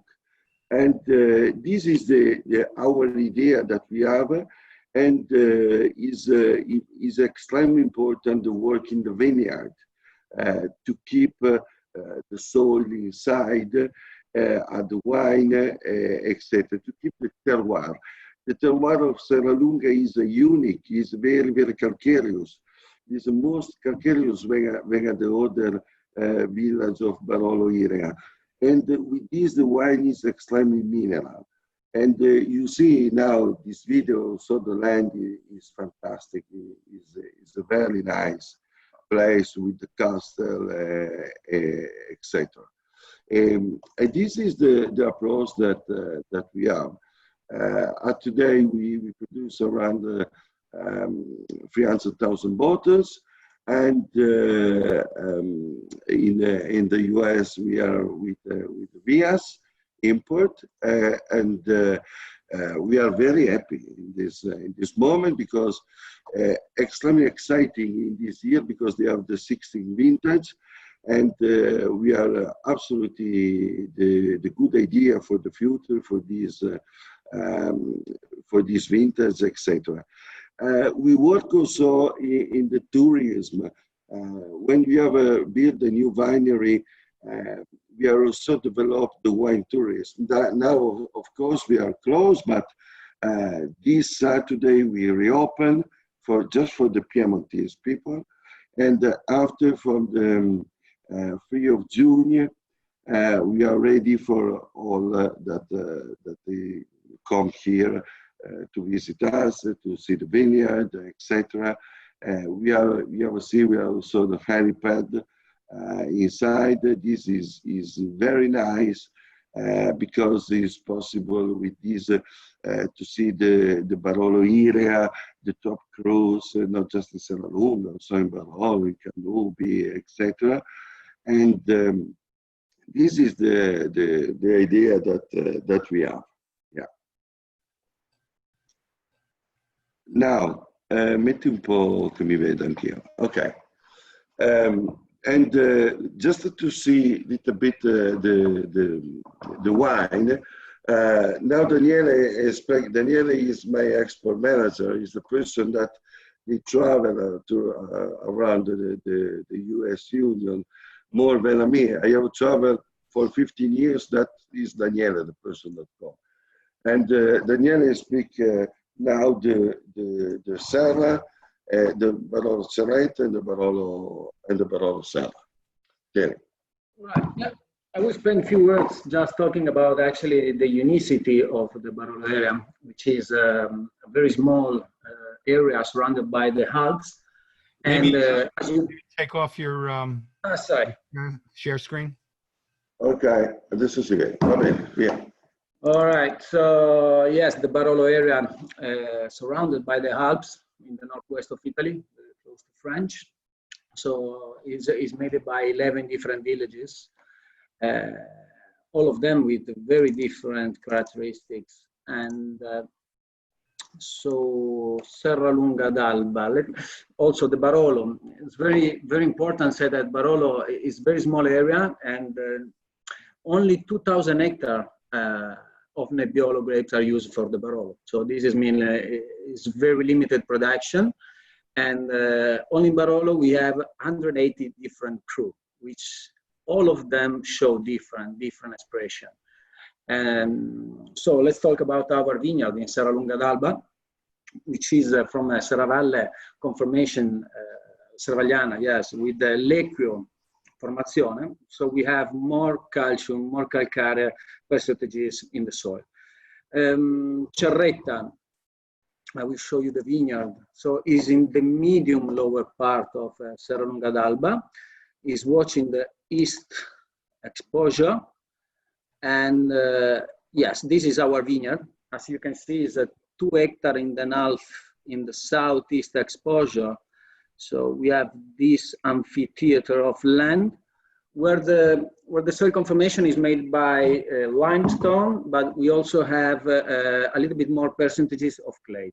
So this make Barolo Cerretta a little bit more rich in color. So it's a very brilliant red color, much more intense also in the nose, and very elegant and fine tannins.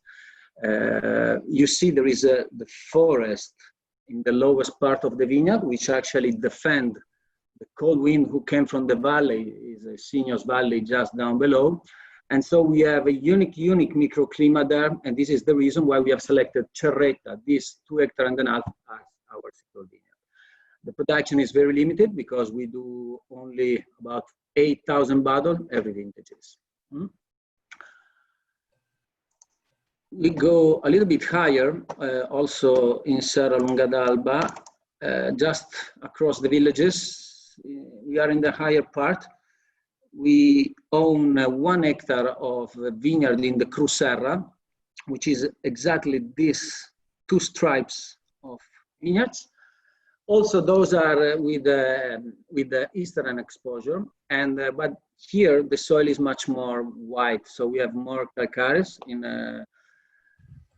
the land, and so the wine Serra is much more stronger. So we have stronger body structures, and of course, it's a wine for long aging. The tannin are very vibrant, and so this is the beautiful things, and this is the unicity, I think, in Barolo, because we reap the gift of have different expression, different DNA in every single vineyard, even few meters far away from one to another.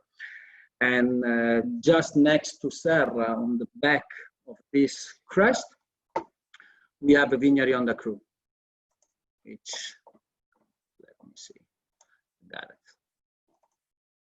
Vignarionda.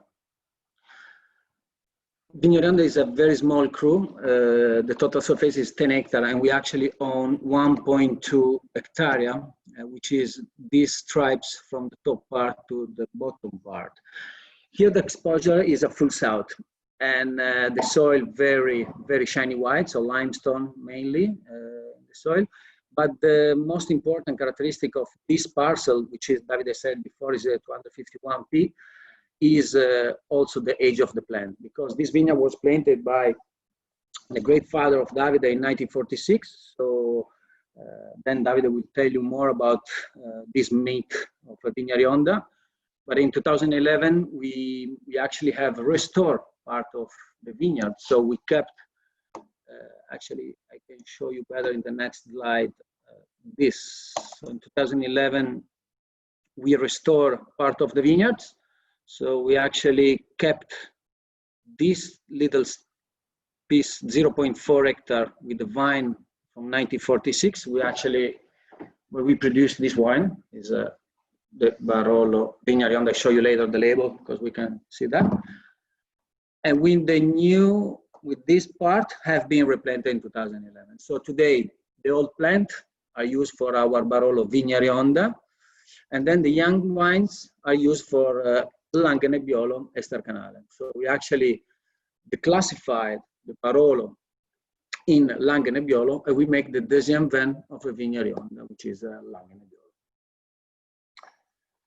Also, so these are the 3 single vineyards that we produce, but we also make different other wines. So we make a Barolo Village, which is made by 5 different cru, all of them in Serralunga d'Alba. So they they actually represent the village of Serralunga d'Alba. So different vineyards, so different exposure, a little bit different soil characteristics. All of them, they harvested separately, then fermented. At the end of alcoholic fermentation, they get blended together in steel tanks, making the Malolactica, and then three years in a big French oak of Fontainebleau forest. And this is the Barolo from Serralunga village. Also, another Barolo we made is the Barolo Classico, so which is made by the union of 3 different villages, so by Serralunga d'Alba, Castiglione Felletto, and Barolo. We made also 1 Barbera and 1 Nebbiolo. It's very interesting, the Barbera, because came from a Rodino area, which is just a little bit higher than Serralunga, so you have the same soil characteristics, and so you have so Barbera characteristic is very acid, very generous in fruit, so it's very juicy. But at the same time, you have the minerality taste, so it's very interesting and very vibrant Barbera. And then the Langhe Nebbiolo, which is Nebbiolo, 100% fermented very shortly, the same as the Barbera, so 10-15 days in contact with the skin, and then we go for 5-6 months in big French oak. So the Nebbiolo is very clear, very net, easy drinking, and we also say it is for the people who doesn't know Barolo, maybe is the first step to get into. Yes. This is metti più grosso che non Attenzione Lars, dov'è? Maybe we have also a vineyard estate, a small estate in Etna. And this is our peer, is our dream that in 2016 we have decided to buy this small estate in Passopicciaro, in Soricchiata, and Montedolce Cru. And this is, we are very, very happy about these efforts, etc.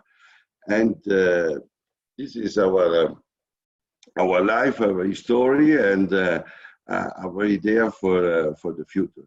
You see also the magnificence of the castle of Serralunga and the land that they have. And in this period that was very bad for Italy, we have decided with the other producer and the comune, the mayor, etc., to make a gift of this castle and to have one idea for the future that is better than the last 2-3 months. And we are delighted with the Italian flag, and every night for months and months the castle will be illuminated with the Italian flag. And in this video now is possible to see that is a fantastic. Look at this. Bello, ti piace? It's a wonderful thing because it's, in Italy, in America, we're used to having our flags out all the time. You don't see that as often in Italy, but it's really nice to see it coming together over this crisis that Italy has, the Italians have really joined together and taken this national pride in the sacrifices that they're making together. So thank you, Daniel. We need to be a little bit more proud about our country now. Okay. Absolutely. We are. Thank okay. You, Fantastico. Grazie a tutti. Thank you very much for the opportunity. Ciao. So Danielle, I'm going to ask you to stop your share screening, as beautiful as that is. I hate to stop, right? You have to keep moving on. A lot of producers, wonderful producers that have great things to say. So we're going to, you're still, there you go. Thank you. So now we're going to stay in Piemonte, we're going to stay in Barolo, and we're going to speak to Valentina Bona of Marchesi di Barolo. And Valentina, you have your presentation ready too? Yes, thank you very much for that. Fantastic. There we go. Just let me know if you actually see it. I see it, looks beautiful. Perfect. Well, so we're just taking a few steps from where we just were in Serralunga. We're staying in the same region, just moving a few kilometers to the town of Barolo, which is this tiny one here. So just 700 people in our village. And we have the fortune to live right in front of the castle. So we also enjoy that emotion that David and Daniela were talking about seeing, the castle with the 3 colors of our flag every evening. So I agree with Daniela that we should be a little bit more proud of our country. And today, I think it's a proof with all the great wines that we're able to make from here and the great people that we are meeting. So thank you, Lasse, and all the Somme Journal for giving us this opportunity, actually. So Barolo, as we mentioned, it's in Piedmont, in the south of the region, but in the very northwest of Italy, in a sub-region called Langhe. Langhe actually comes from the Celtic and means the strips of land because of these rolling hills that we see in, when we travel to Piedmont or when we are here. Hills that were rise from the sea millions of years ago, so characterized by a very particular soil composition and a very unique climate. The region of Barolo, it's quite central to the Langhe area, and as we said earlier, it's very, very tiny, only around 2,000 hectares, which translates into around 5,000 acres, so no more than that on the vine. And the altitude varies from 170 meters above sea level to 540. So again, not very, very much high. We are still looking at these sort of rolling hills, which again emerged from the sea millions of years ago. So there's been a lot of erosion. The soil in general is characterized by a high percentage of marl. So great structure coming from in the wines, coming from the fact that the soil is so rocky and so hard for the roots to dig in. And the climate of this region is very unique because it's characterized by the Alps, which we see here in the background. So that surround us all the way up north in the west and also a little bit in the south, separating us from the seaside, which is in Liguria. So we benefit from a unique climate given by the protection of the mountains and never allow very hard winds to blow into the region. So this is the reason why our grapes, our local varietals, express in such a unique and very particular way. And our wines are mostly called by the name of the sub-region of the DOC or the DOCG, rather than just the varietal itself alone. In the town of Barolo, as I mentioned, we are very lucky because our family lives right on top of the estate, so right in front of the castle. This is our estate in the town of Barolo. And this is actually the estate where the history of Barolo wine started, at least as the wine that we know nowadays, still dry and very rich and austere, around 200 years ago. In fact, it's actually a very romantic story, the one of Barolo, because it's a result of a love story, the one between the last Marquis of Barolo, Carlo Tancredi Falletti, and his wife, Juliette Colbert, a French noblewoman that arrived in this very same village, Barolo, in the beginning of the 1800s, and immediately realized the beautiful grapes were growing spontaneously in the area, yet no wine, as she knew wine was in France, was made. Wine was kind of still, sparkling and a little sweet, so very different from what we consider wine today. And because of this intuition of what our grapes could express in terms of terroir, she had underground cellar built for the very first time. And these are the cellars where our family still makes wine today. So it's the original building from the 1800s. And actually the barrels that you see here on the left side of the picture date that very same time. These barrels were built with the purpose of having this very fine and elegant juice that the Marquise named Barolo in honor of the village where she was from and where the grapes basically were from. So to really reflect a terroir, really reflect an area through the wine itself. So finally, wine became still. It became dry because it was able to complete fermentation, and all the sugar was then transformed into alcohol and still preserved a great austerity that really tip size Barolo. And as you can see, of course, today we don't have only the 200 years old barrels, but we did introduce also newer and different size barrels in order to follow our winemaking philosophy, which is to reflect our terroir in the different shades that we find in our vineyards through the winemaking and then through the wine themselves. So today our family at the 5th generation and the 6th one, my brother and I, are carrying on this tradition of winemaking. We were born as winemakers in the very same village of Barolo. And in 1929, we were able to take over the estate of the Marchesi, who passed away with no children.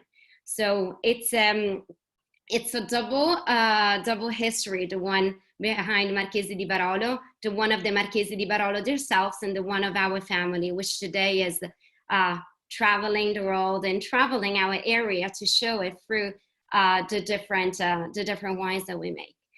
We own around 200 hectares of vineyards in a number of producing areas throughout the south of Piemonte. So of course, Barolo is our focus, is our core, but as you can see, we really are able to express the different nuances that our land offers through the very few grape varietals that we locally grow within these regions.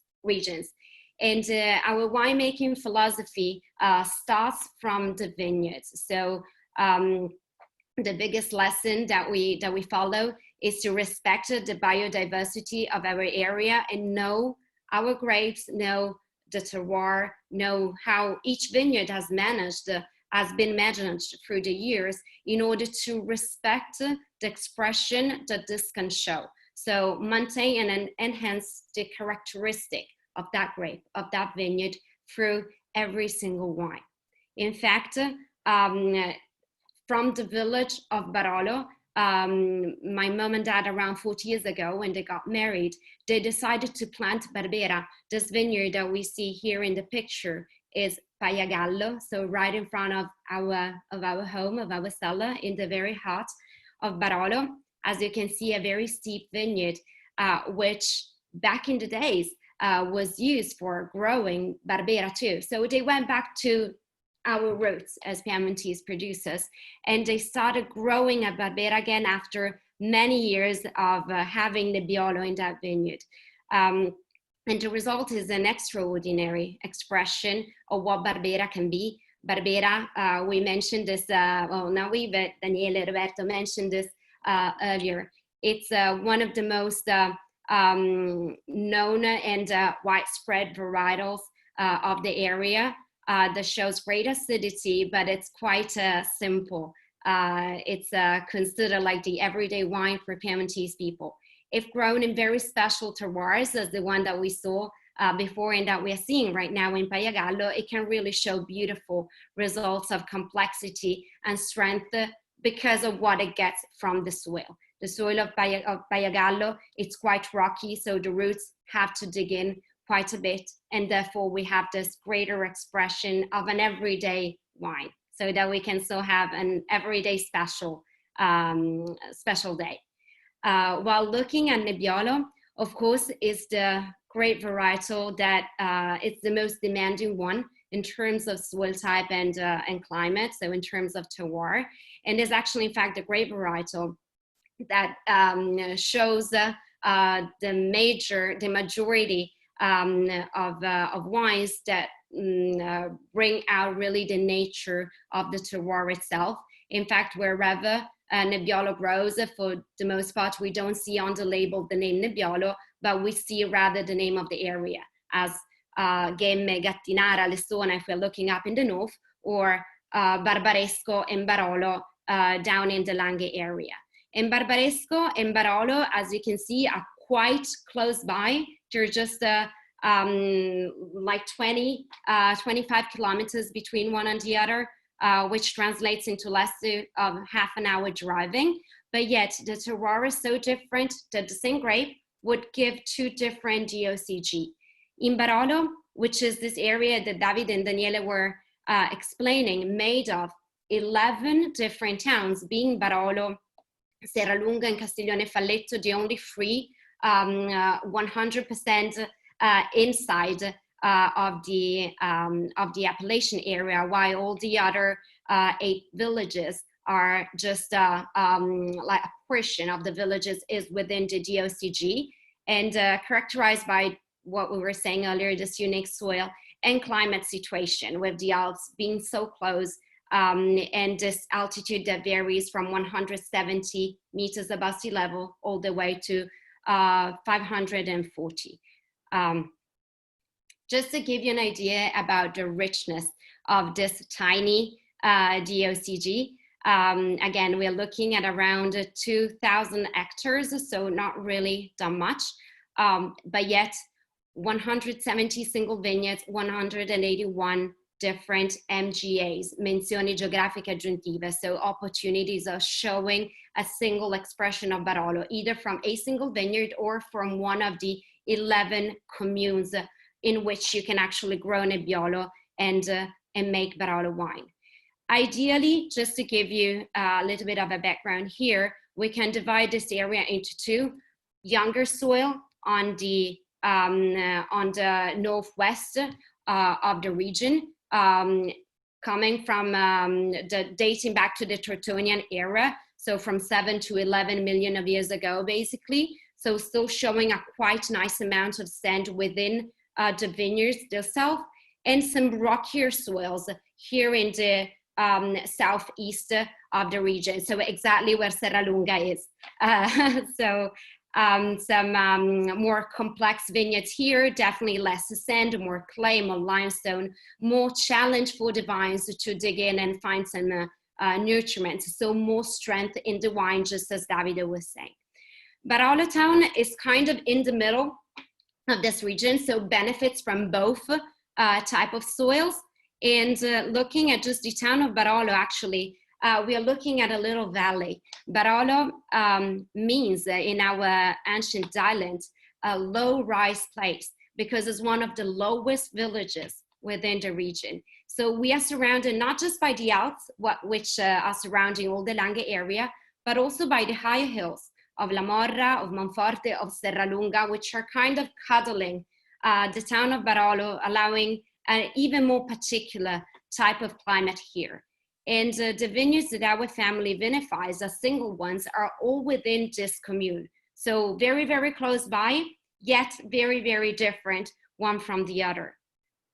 And here you have a picture from above so that you can actually see how close they are one to the other.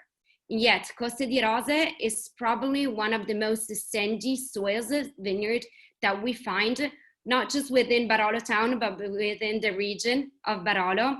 So very delicate perfumes here, very delicate structure, a little bit more richness in Canubi. So just taking a step of a few hundred meters from where we just were. Same exposure, same altitude of the vineyards, but very, very different soil, to end in Sarmassa, which is, as you can see, the most rocky one of all. So here we reflect a little bit the personality of wines that you can find in Serralunga, the greatest strength, the greatest austerity, and also probably the greatest longevity. But each one of these is a very true expression of what Barolo is, as Barolo as an appellation is all of these things together.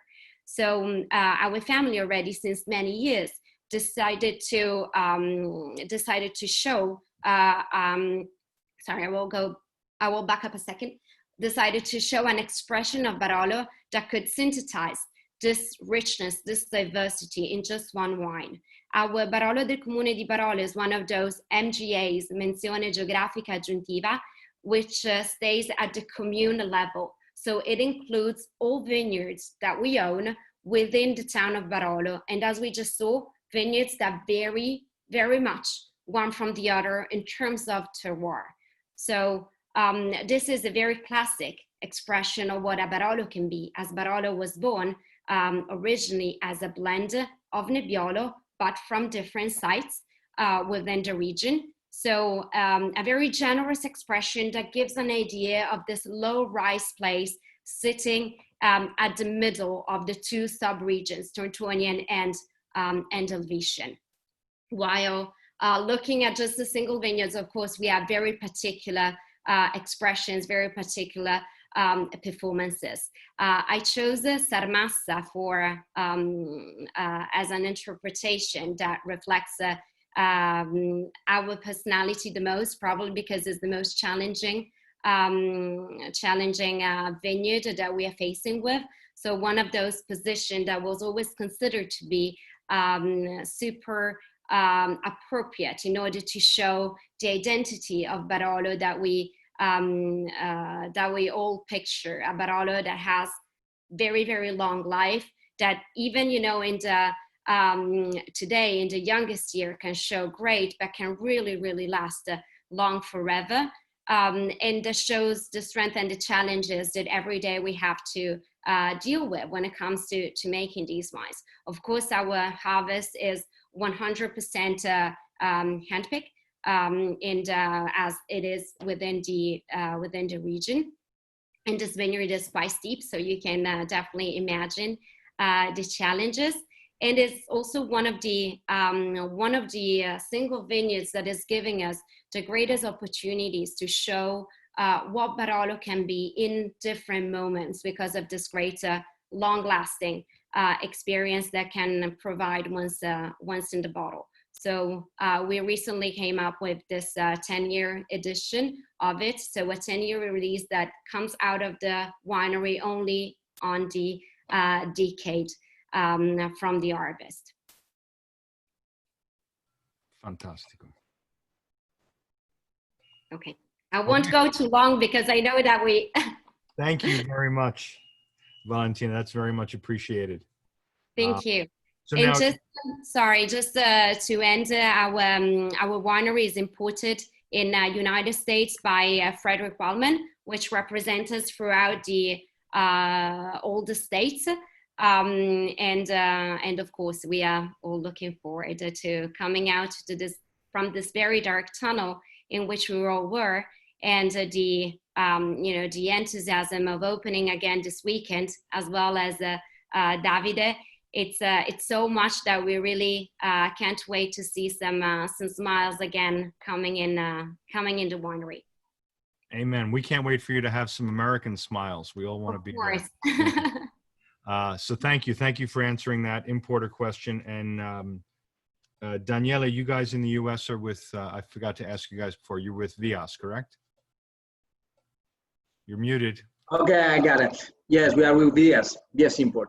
Great. And I know we had a question come in about Canadian importers as well. We can't forget our North American neighbors. So if each of the producers has a chance, maybe write that into a chat of who your agent or importer is in Canada.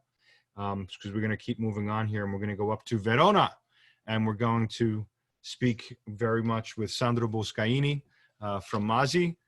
Sandro, I have your PowerPoint ready to go. If you are willing to have me share it with you, or if you guys have it there online, let me know how you'd like to do it.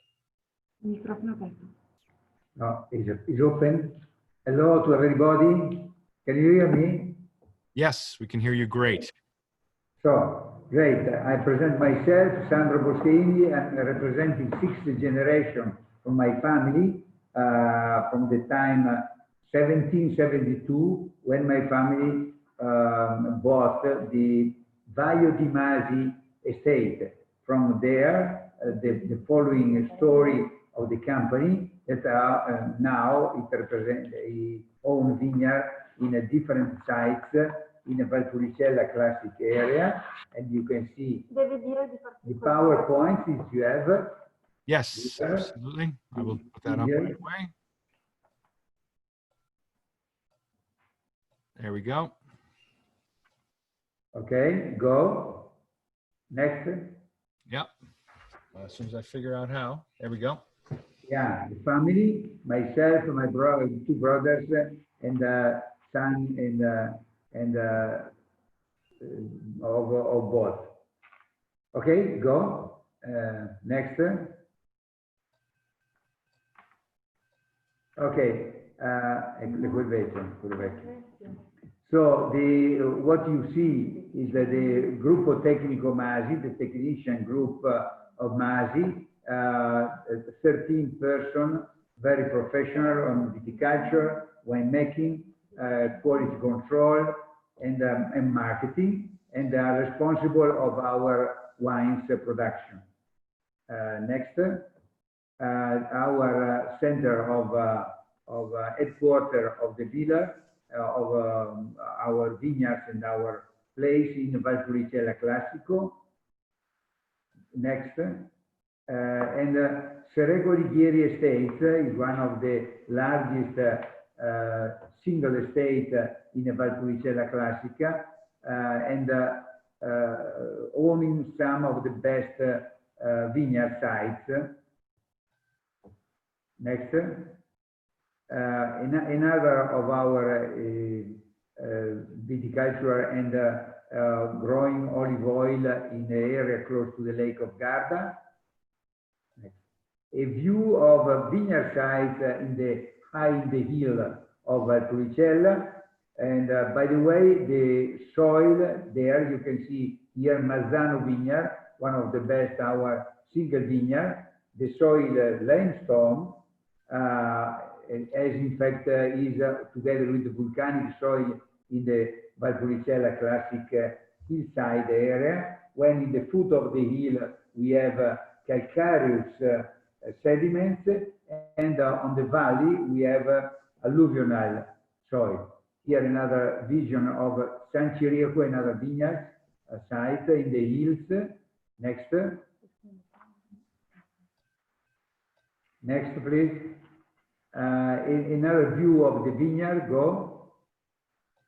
Argentina. Yeah, another view of classic vineyards in the hills of Valpolicella, and the view of the vineyard for white grapes on the valley. The vineyard, the grape varieties typical of Valpolicella are Corvina, and if you go to Corvina, Rondinella. Rondinella is a variety, and Molinara, the three typical local grape varieties that are responsible to make Amarone, Ripasso wine, in our case Campofiorin, and Valpolicella.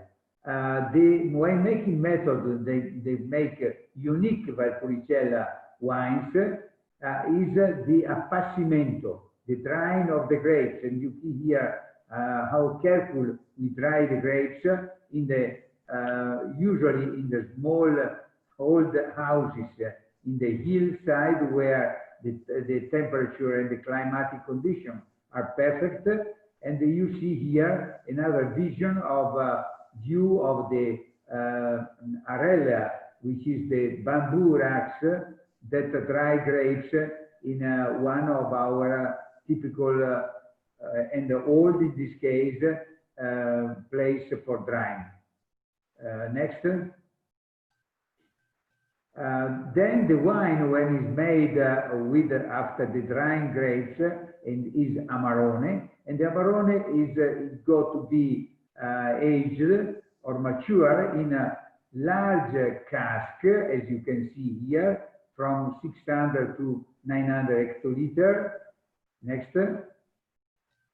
To the some type of wine in a barrique, but in general not Amarone. Next, the Amarone instead is aged in what we call Fusto Veronese, which is a typical size of 600 liter in a oak from Slavonian and French oak. Then, of course, in a bottle, and you see in the next our Costa Sera Amarone, which is the flagship of our Amarones. Masi have 5 different types of Amarone, 3 single vineyard, Mazzano, Campolongo di Torbe, Baio, Marron, Serrego Righieri, our Costa Sera, and then we have a Costa Sera Riserva, that is the best prestige Amarone after long aging by law. Next. The Cantina Privata Boscaini, and you see here one of the first vineyard, the first vintage of Campo Fiorin is a special selection where we present to the market our single vineyards as well our old back vintages both of Campo Fiorin and Amarone. You see here the special place where we age the Oseletta variety of grapes. Oseletta is an ancient variety of grapes, and Masi has been lucky to rediscover after almost 100 years of when it disappeared from the vineyards in Italy, this variety of grapes, and now is responsible. You see here the small bunches, the small berries of this variety, and you see here even better. And we vinify fresh and dry to give some extra tannic and extra acidity to our Amarone Riserva. As well, we use to make a super Campo Fiorin, Barolo di Campo Fiorin, or other type of wine. This is a vision, a view of our vineyards where we cultivate only this variety of grapes close to the River Adige, the second largest river in Italy. The pergola is very interesting, also considering how to prevent the global warming. It is an ancient system of grown grapes in Valpolicella that now became in fashion again after the years and years of Guyot plantation, and we have both pergola and Guyot, in particular in the hills. Why? Because here the grapes do not suffer for the extremely hot summertime that we are experimenting recently, because of the shadow, because of the high elevation of the grapes from the soil, because of the ventilation, because the bunch is really surrounded by the air. And the best vineyard sites now are in the most proper for this global warming is exactly by the pergola. So an old system that became very interesting. White grapes and white wine are also present in our vineyards. In this case, Masianco, which is our typical white coming from Pinot Grigio, together with another indigenous local variety of grapes. Next. Next, please. Ecco. Our Valpolicella Classico, Bonacosta, that it comes from the foot of the hills, the area that is not so rich, the grapes to produce Amarone, but is fantastic wine with a lot of cordiality, freshness, and the fruity, in particular the cherry fruit. Next. Our Campo Fiorin, I mentioned before, is the original Ripasso wine. Then we changed in the 1980s, in a double fermented wine. Why? Because we don't want anymore to use the ancient system to re-ferment the red wine on the skins after the fermentation of Amarone. Rather, we make properly short drying, and we re-ferment, and we make Campofiorin.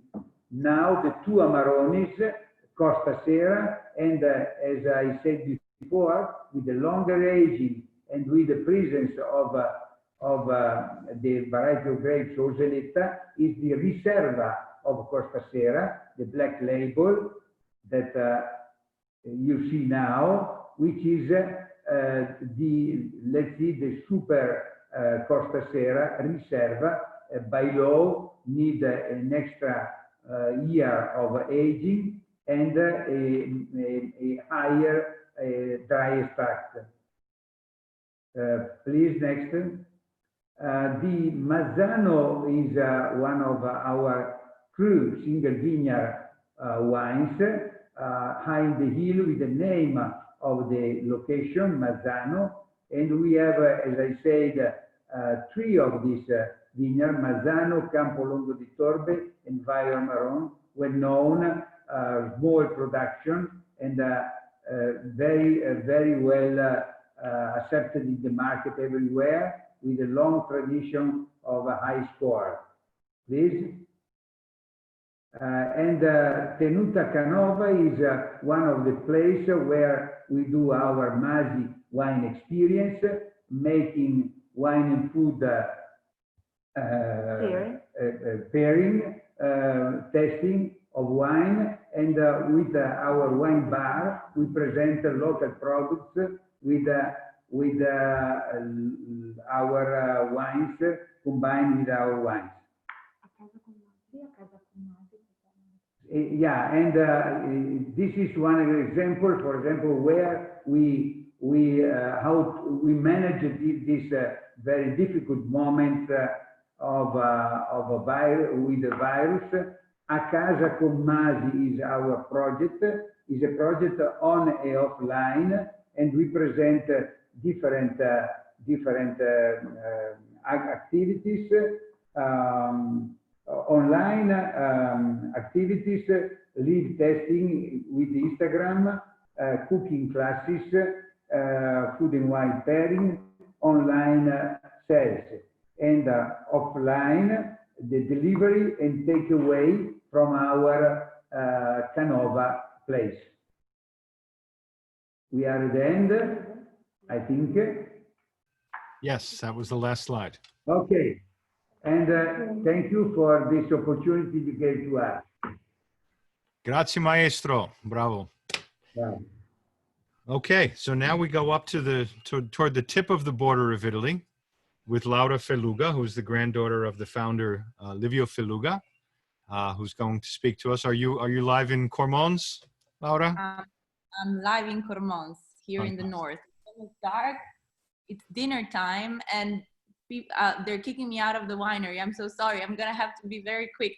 Also, because even if I'm a millennial, I'm not as good with technology. I have to confess, you guys taught me how to use Zoom yesterday evening, and I just gained the worst aspect of being a millennial, which is a very short attention span. So I'll try to be quick. And please, attendees, the attendees that we have left, if you can help me going through my presentation, which is very, very simple. I just wanted to share some images from the winery with you to share the vibe that we can enjoy here in this remote but very eclectic and charming region of Friuli Venezia Giulia. And also, Lars, please help me too. Help me as well. So my name is Laura Felluga. I am the 6th generation of our family being a winemaker, being a farmer, I would say, because we're a family of farmers in the end. We, unlike some of our French counterparts, we are very we don't have any noble side to us. We really come from the land. But I'm the 3rd generation of the winery that was founded by my granddad here in the hills of Friuli Venezia Giulia. So you can see a picture of him when he was around 90 and when he was younger. Unfortunately, he passed, but he lived up to 102 years old. So first of all, I really, really hope to have those genes in my DNA, because they will turn out very useful. And just seeing his life is like we can go through the events of our region of the history of our region just by looking at what happened in his life that was very, very long and adventurous, I would say, and hopefully very inspiring. And this is the reason why we'd like to share. We usually share it with our audience. So it was born. We might share the heritage, Lara. So I'm a little bit Austrian too, because Yes. my grandfather wasn't born in Friuli Venezia Giulia, but was born on the other side of the Gulf of Trieste. So for everybody to know, Friuli is the last region on the northeastern tip of Italy. We border Austria to the north, Slovenia to the east. Then we face the Adriatic Sea to the south and Veneto region to the west. So the easiest way to reach us is actually to land in Venice and then drive up north about an hour and a half at the most, because now they're renewing the outer route and it will take a while with the virus. So a couple of hours. And but he was born in what is now Slovenia, and the family used to have vineyards there. Then he grew up, he learned viticulture from his grandfather. He was the first of 7 brothers and sisters, and part of the family moved up to Grado. That's a little island in Friuli Venezia Giulia, where they started selling the wines we used to produce in Istria. Grado was like the Hamptons of the Austro-Hungarian Empire. All of the nobles used to spend the summer there, and that's where he grew up. And then, unfortunately, he had to leave for war. So he left for about 8 years, 2 years of training. Then he fought in Libya. He fought the Battle of El Alamein. He was captured as a prisoner of war. He spent 3 years in the Highlands in Scotland, picking potatoes. And then by the time he came back, of course, we lost everything. Everything was gone. Italy was undergoing a very deep crisis. There was a lot of poverty. The landscape of our country was devastated, and also the wine. I would say that the way we used to produce and consume wine was very different from what it happens today. We were poor, wine was an aliment, people were running, like we're working barefoot in the vineyards. There were no single varietals, so it was like the wine was a little bit oxidized, it wasn't bottled. And what happened was he rose a little bit northern in Friuli Venezia Giulia. He ended up in a very tiny stripe of hills. That it's where the winery is based now, around the hills of Rosazzo. That was a land devoted to viticulture because the Romans brought the vine there more than 1,000 years ago. As a matter of fact, my region was developed from a military camp that Julius Caesar set on the border of the Roman Empire when the Romans were fighting with the barbarians.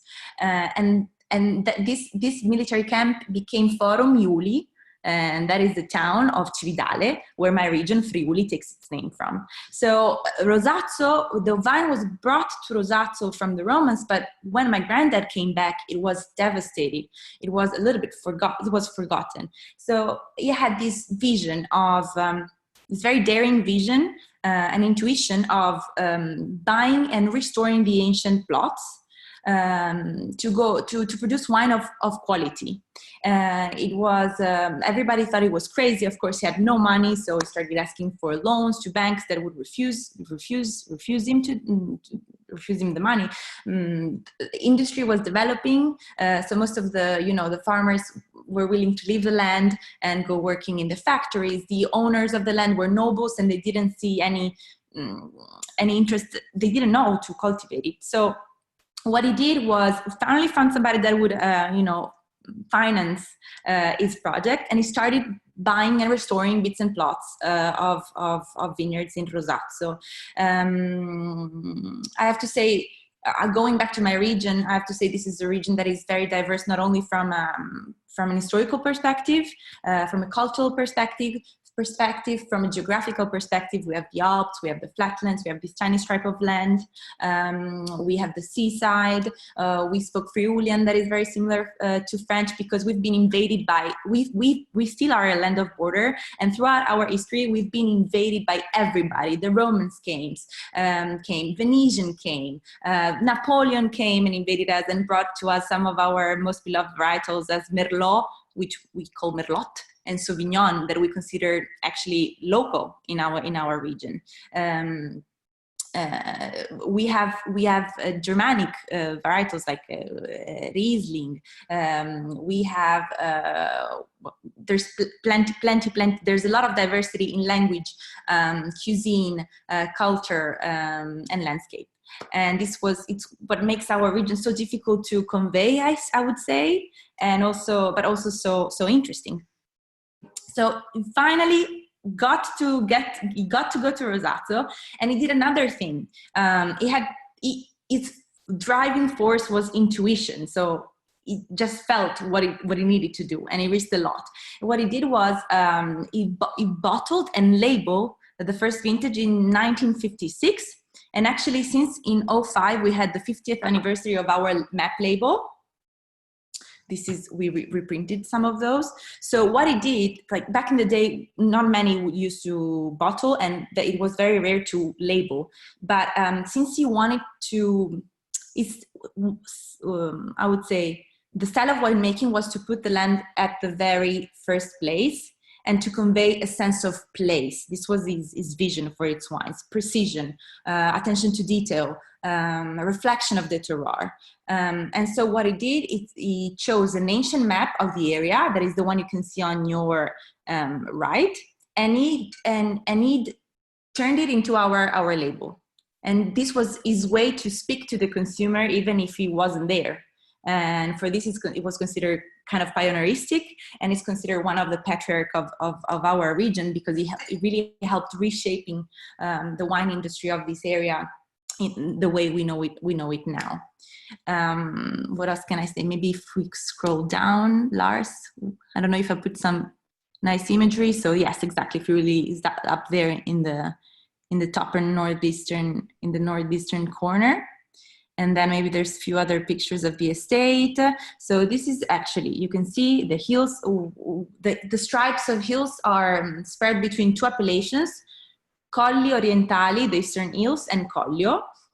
And Rosazzo is actually a DOCG since 2001. And it's a tiny DOCG around the Abbey of Rosazzo. That is that building you can see in the picture on the left. And it's a tiny appellation. We produce two of our top wines, Abbazia di Rosazzo and Terre Alte, come from that appellation. And since 2008, we have the privilege and the honor to manage the agricultural side to the Abbey of Rosazzo. So one of the projects in the future, when the COVID will allow us to go back to business, is to actually restructure the ancient cellar of the Abbey of Rosazzo, that is dated in the 12th century, and to bring the production and the aging of Rosazzo wines back at the Abbey. We also restructured the ancient tower, and that will become our center of hospitality. These are some images of the Abbey of Rosazzo. Mainly our soils are mainly marne and sandstone, stratification of marne and sandstone, that geologists call Flysch of Cormons, but in Friuli we call Ponca. I've recently learned, it's very clayish. I've recently learned, this doesn't really have an impact on the wine, but that Colli Orientali is a little bit more heavy in clay, and Collio a little bit heavier in sand. But we don't really perceive this in the wine specifically. The way we show our terroir is through our wines. I can't exactly explain why, but if you taste the wines we produce side by side, you will appreciate that. So actually, this is my dad. Unfortunately, he is the director and the head winemaker. Unfortunately, couldn't be with us today because it's his first day off since forever. And in Italy we say, I didn't have the heart. I didn't have non avevo cuore to force him to stay here today, but I hope we'll have another occasion to share some time with him as well. As a matter of fact, you can find out more about him in a beautiful article that was published on the Somme Journal last December, that was written by Michel and Jeremy Ball, that actually spent a few days with us and wrote a beautiful article about us, very detailed. So you'll find a lot of information. And if you want to know more, please feel free to reach out anyway. One last thing I wanted to mention is I just want to briefly talk about 2 wines, which you can also see. Yes. I have very, very digital props live. These are Pinot Grigio and Terre Alte. So back in the 50s, when my grandfather really started the winery, he really focused on single varietals production and focusing on Friulano for sure. Merlot, that is still the most widely red varietal planted in Friuli Venezia Giulia and in our state. And he made a bet, Sauvignon, and he made a bet on Pinot Grigio because he really wanted to show how Pinot Grigio is a very noble grape varietal belonging to a very noble family of grape varietals. And when properly grown in the vineyard, this is a varietal that can actually provide great depth and complexity, and it's just a super charming, and you know, it can become very velvety and pleasant and very truly delicious varietal. So this was one of the bad, and Pinot Grigio is still nowadays one of our main focuses in the production. And then Friulano that appears, that is manifesting in our production in 3 ways, and actually taste them side by side is a way to appreciate our terroir in a way that I cannot explain scientifically, but it's just so easy to perceive by tasting. So we produce a single varietal Friulano, and then we produce 2 blends in Rosazzo that are called Terre Alte and Abbazia di Rosazzo. These 2 wines are a little bit more complex in winemaking. They're blends. The base wine is Friulano though. And these are wines that want to show how great white wines can also age quite well. So the ageability of beautiful whites of beautiful whites in general. And if you taste these 3 wines side by side, you could really, even in the cellar when during production, tasting the Friulanos from these different areas that are they're hills that are basically facing each other, is just so charming. The Friulano from Terre Alte is a little bit more tropical, exuberant. The Friulano from the Abbey of Rosazzo, the Abbazia di Rosazzo, most of the time is a little bit more balsamic, and we don't say balsamic in English. We say, what do we say? Herbaceous, maybe, Lars. Balsamic sounds bad in English, right? Sounds like vinegar. No, we don't want that. We don't have that. Herbal. Herbal is better than herbaceous. Yeah, exactly. And what else? I don't know what to say. What else? It's good. I think you did a great job. Thank you. Grandfather would be very proud. Good. So thank you very much, Laura. So thank you so much. Awesome. So ladies and gentlemen, as you can see, on one hand, I feel like one of the luckiest people in the world that I get to present this incredible panel.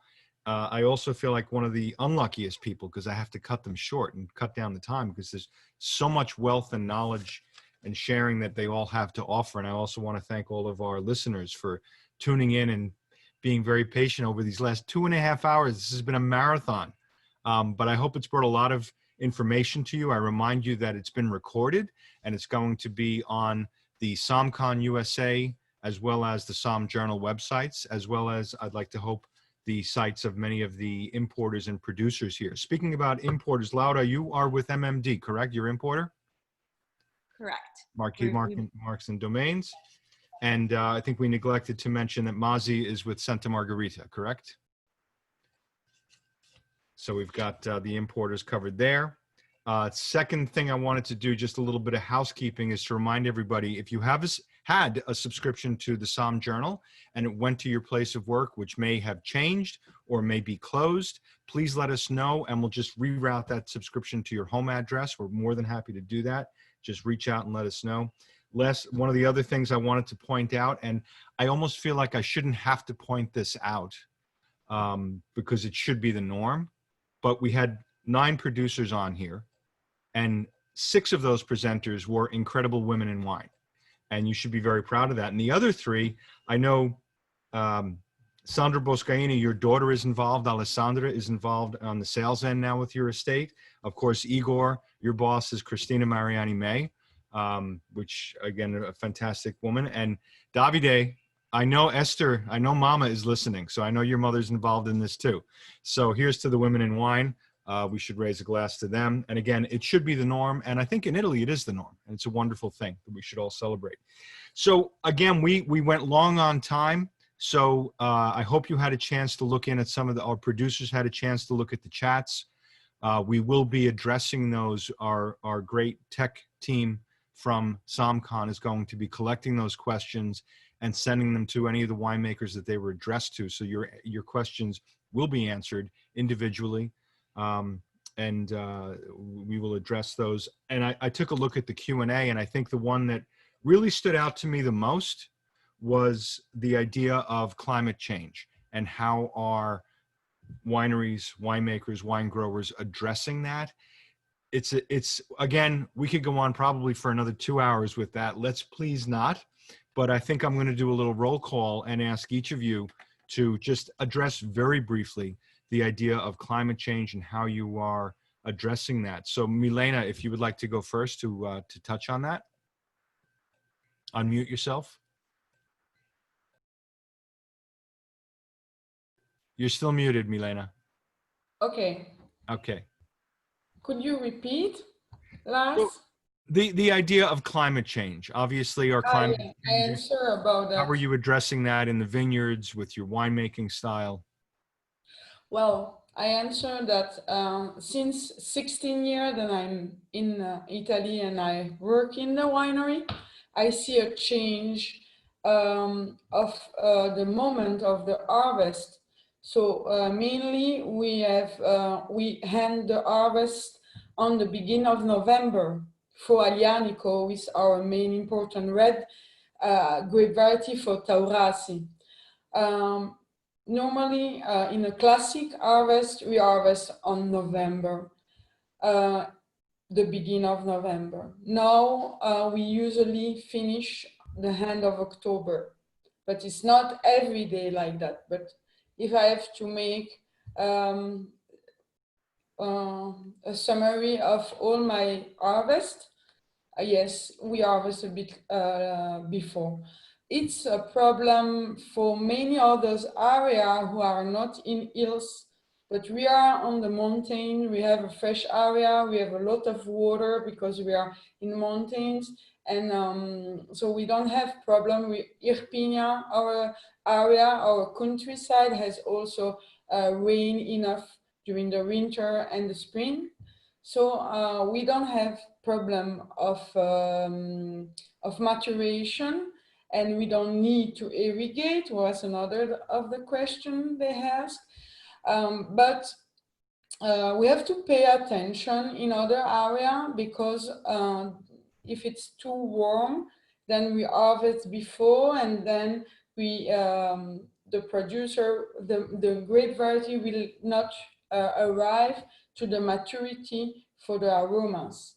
So we in Irpinia, in my area, we don't have problem, but maybe in other area in Campania or in South Italy, it will be a problem for the aromaticity of each grape variety, because we need, it's important, the maturity for the red and for the white, the tannin of the red and the polyphenol, but also the aromaticity has to be complete before harvest.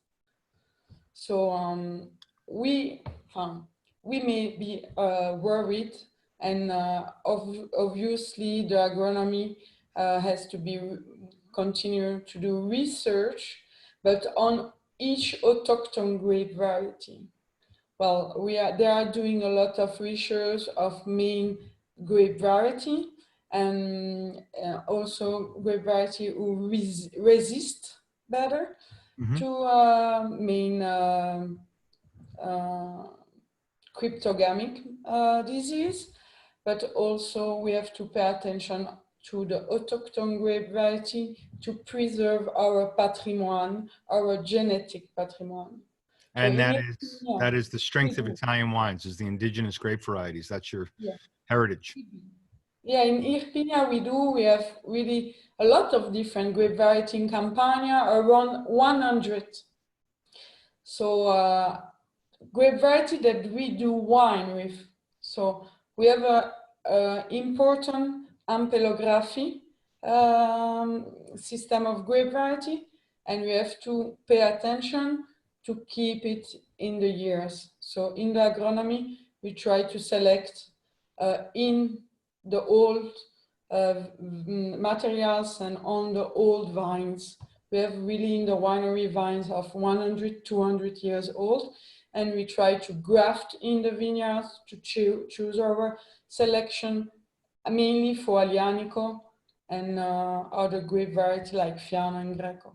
Yeah, all ancient varieties too. They've gone through a lot, so hopefully they'll go through that much more. Yes. Viruses and plagues and everything else. Thank you, Milena. So Thank you. Mariana Velenosi, would you like to address a little bit climate change in the in your area in the Marche? Yes, in our area, actually, we have a little bit hotter summers. And actually, this is quite good for the red wines. So we do not have problems on that side. Unfortunately, we had some problem for the white wines because too much hot weather, so hot summers, they can decrease the aromatic bouquet of white wines. So we decided to change our pruning method. So now we leave more leaves on the vines. In this way, the bunches are covered and they are not so hot from the sunlight. Yes, so we are also speaking about the harvest. Sometimes we experienced, we had to control the maturation curve. So we have to be more patient and we have to be more accurate on the control of the vines and the maturation. But as I told you before, is mostly on the white wines, yeah, at least in the Marche region. Probably It will be different for the other producer in the other areas. Mm-hmm. Of course. Okay. Thank you. Thank you. And Igor, I know you touched quite a bit on some of the initiative that Castello Banfi has taken with the climate change and whatnot and respect for the climate. So if you want to address that again, revisit some of those points. Yes, indeed. In Montalcino, we faced an increase of average temperature in the last, let's say, 20 years, which is dramatic if you think about alcohol contents in the wines. And we actually don't need more alcohol. We need balance. We need freshness, acidity, aromas. But it's not just a matter of sun and sugars in the grapes, but mainly it's about the water contents, is canopy management, is rootstocks, is experimenting. So that's why we started this big project in vineyards experiments. So a new laboratory vineyards for microvinification, taking care about rootstocks, about new clones and new grape varieties. Of course, the aim is not to take some Sangiovese out from the blend of Brunello. That's not the goal. But, you know, it's just trying to understand how the new grape varieties or other experiments could help us in facing this kind of temperature increase. This will be probably the only way to keep the balance into the wine. So earlier ripening or anticipated picking is not probably the only thing we can do. Otherwise, we probably get unbalanced with tannins, with phenolic maturation, and that doesn't make any sense. So I think it's just a matter of knowing deeply and precisely every single corner of the estate and try to say forecast what the weather condition will be in few years. I'm still big, let's say, convinced that water will be also a big issue. So the climate change is also very directly linked to the water needs. So probably if we can both work on water and, let's say, agriculture in general, then it's the only way to face the global weather changing. That's it. Yeah, absolutely. Thank you, Igor. Thank you. And Marilisa, I don't see you. Are you there? I'm going to guess that Marilisa has stepped away. So if Maria Lisa, there you are. Great. So you have different realities also to deal with, as well as in the Veneto and Montalcino. And of course, we're specifically talking about Bolgheri today. So you talked earlier about different clones for Vermentino and that sort of thing. That's all an impact, I suppose, on climate change to a certain extent. No Sangiovese in the Maremma. So tell us a little bit about your approach to climate change in Bolgheri. You know, the first vintage that I did in Bolgheri was in 2002, which was a very bad vintage. It was the year that I think, no, we didn't bottle the 2002. We sold the wine in bulk, and it was very cold, very difficult to ripen the grapes. And since then, I think that my experience is not long enough to say how the climate change in Bolgheri. What I can see is that every year we witness an extreme vintage. So every year we have big differences in the growing season. Last year, I remember in May, it was raining and it was very cold. This year seems to be very balanced. And what we want to save in Bolgheri is the freshness. And all the things that I did, that I explained before, that we do in the vineyard, are due to the fact that not just we want to be organic, but we want to preserve the integrity of the fruit, and we want to save the primary aromas of the grapes. What I can say is that in Bolgheri, the water, the irrigation help, because we can have some drought during the summer. And so if you have drought for 1-2 months, for sure you need to give some water.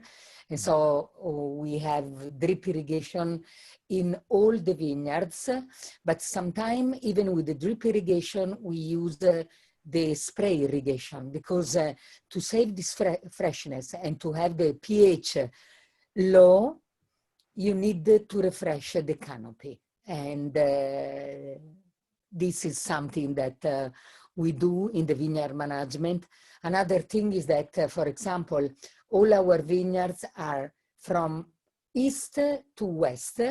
So to have balance in the southern exposure and in the northern exposure is that 1 week before the harvest, we take away the leaves just on the northern exposure, so we can have the right maturation. Sugar maturation is extremely easy in Bolgheri. I remember when I was a child, it was very difficult in Valpolicella, and it's something that, but sugar maturation is one thing if you want to have complexity, and if you want to have the right tannin, is the phenolic maturation what you need. And this is why all this vineyard management is very, very important, and you have to be very meticulous. Absolutely. Thank you very much. And Roberto, how about up in the Asti area? Mute, you're on mute. Roberto, you're on mute.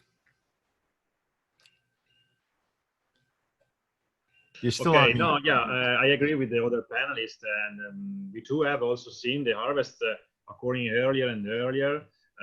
Yes, but the lessening of rain in the summer, it does here in our soils, it has not really a big issue, as the vines are still resisting to the stress created by the diminishing of water supply. Now, grape. Okay, the other important fact that is now the grape gets to the cellar with the sometime temperature over 30 degrees Celsius, and we hence need to quickly lower temperature during fermentation. This is very important. Right. So we're talking about 90 degrees Fahrenheit. Yeah. Over. And then we are experiencing also a progressive increase of the alcoholic degree, and in fact, the time of harvest change, and of course, we do a lot of chemical analysis and etc. And yes, it's difficult, but for at the moment we can produce the wines. Okay, of course. Good. Keep the birds coming back to the estate. Yeah. Okay. Yeah. Yeah. Okay. We will. Absolutely. And Davide in Serralunga. Unmute. Unmute. Mute. Unmute. We can't hear you. Okay. There you go. Bravo. In Serralunga, Serralunga is a part of Barolo more high than the other. And honestly, in the last years, this climate changing has a little bit help, because the temperature is a little bit more high, and the phenolic maturation is better than 20 years ago, etc. So, of course, he depends the vintage to vintage. In general, they have this phenomenon, but is not one changing enormous. We have seen just in 2014 one vintage very difficult, etc. Now, I think what they say, Elisa Allegrini is perfect, because the work is every year very different in the vineyard, and every year is important to study a lot and to see the difference. It's not automatically produce a big wine, a great wine. Is really, really important. Make enormous attention every year. And this is also a part of the terroir, no? Because the terroir is with the vine, with the soil, and with the man, with the human person. And this is what they made the difference, no? And for example, I see also in Etna too, the little bit changing as a help, because Etna, of course, is in Sicily, but it's 740 meters. They rain every 2 days. It's not hot. It's not absolutely hot. But it's important follow every year the vineyards, and of course the moment for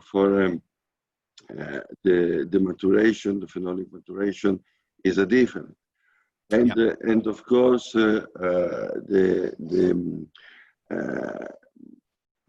Velenosi, they say that they change a little bit in the vine and in the fermentation.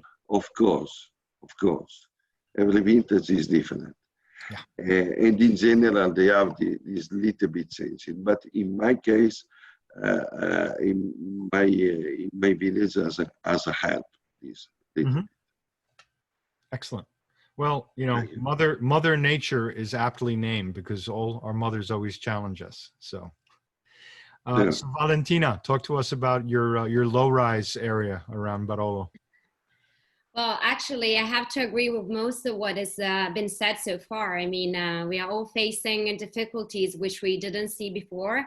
It doesn't mean just raising temperatures, but a sort of other elements that impact on the weather, temperature, of course, but also I would say more extreme weather conditions than what we used to have decades ago. So higher temperature with very high peaks, as Roberto said, 30, 40 degrees of temperature in the summer months.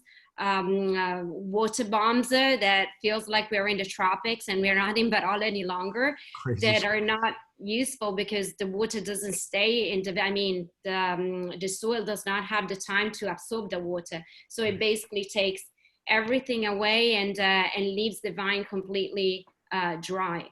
So we have to address those situations by managing the vineyards very carefully, by paying attention to what happens every day. As you know, everyone said, Davide, we have to. This is part of the terroir. The terroir is the soil, is the climate that challenges us. It's the people that work in the vineyards. We're investing, all of us, I believe, a lot in vineyard management, way more than cellar techniques, which basically follow what happened in the vineyard. We personally are trying to, manage the green the most in order to leave more leaves in case of a very high percentage of sunrise rays. And we try to leave the most natural grassing, so to keep a little bit of the water that otherwise flows away. This said, is it's a process that we address daily according to the situation, but this also creates new opportunities. 2014, like Davide said, is a vintage that, if well managed, gave us great results. And even though we are in a low rise place, we're seeing new potential also in higher vineyards. And Davide just confirmed that talking about Etna. So yeah, absolutely, so very true. And Sandro, and I say this with the utmost respect, but arguably, and probably not even arguably, you likely on this panel have seen the most vintages in your career. So yeah. Tell us about your experience, and your approach to climate change. So, two phenomena. One is global warming that I already mentioned before during the presentation. And the second is the inconsistency of the rainfall during the year. Both are playing to making much more hard our job in one side. On the other side, when we are let's see, it's more easy for us to dry grapes because in general the ripeness comes earlier, so it comes during not really very humid time for the drying of the grapes. But let's go. First, I mentioned that a relief from the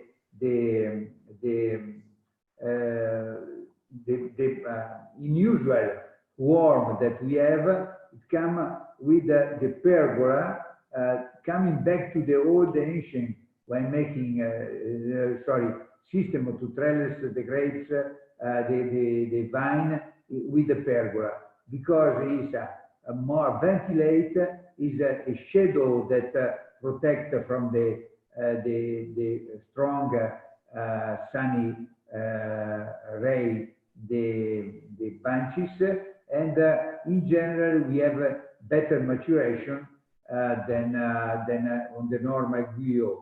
And that's why we, where it's possible, and we're making new vineyards, we give more attention to the pergola rather to the Guyot or other system to trellis. A second point instead is what I mentioned, I said before regarding the consistency of the water, the rainfall during the year. Of course, even in the area like Valpolicella Classica, that never we have been used to use the irrigation. Now the drip irrigation is almost normal, and we need, in particular, in the first years of the new plantation of the vineyards, because we can have really months and months of dry, and then followed by, for example, a long rainfall time. So we have to manage much more properly than in the past.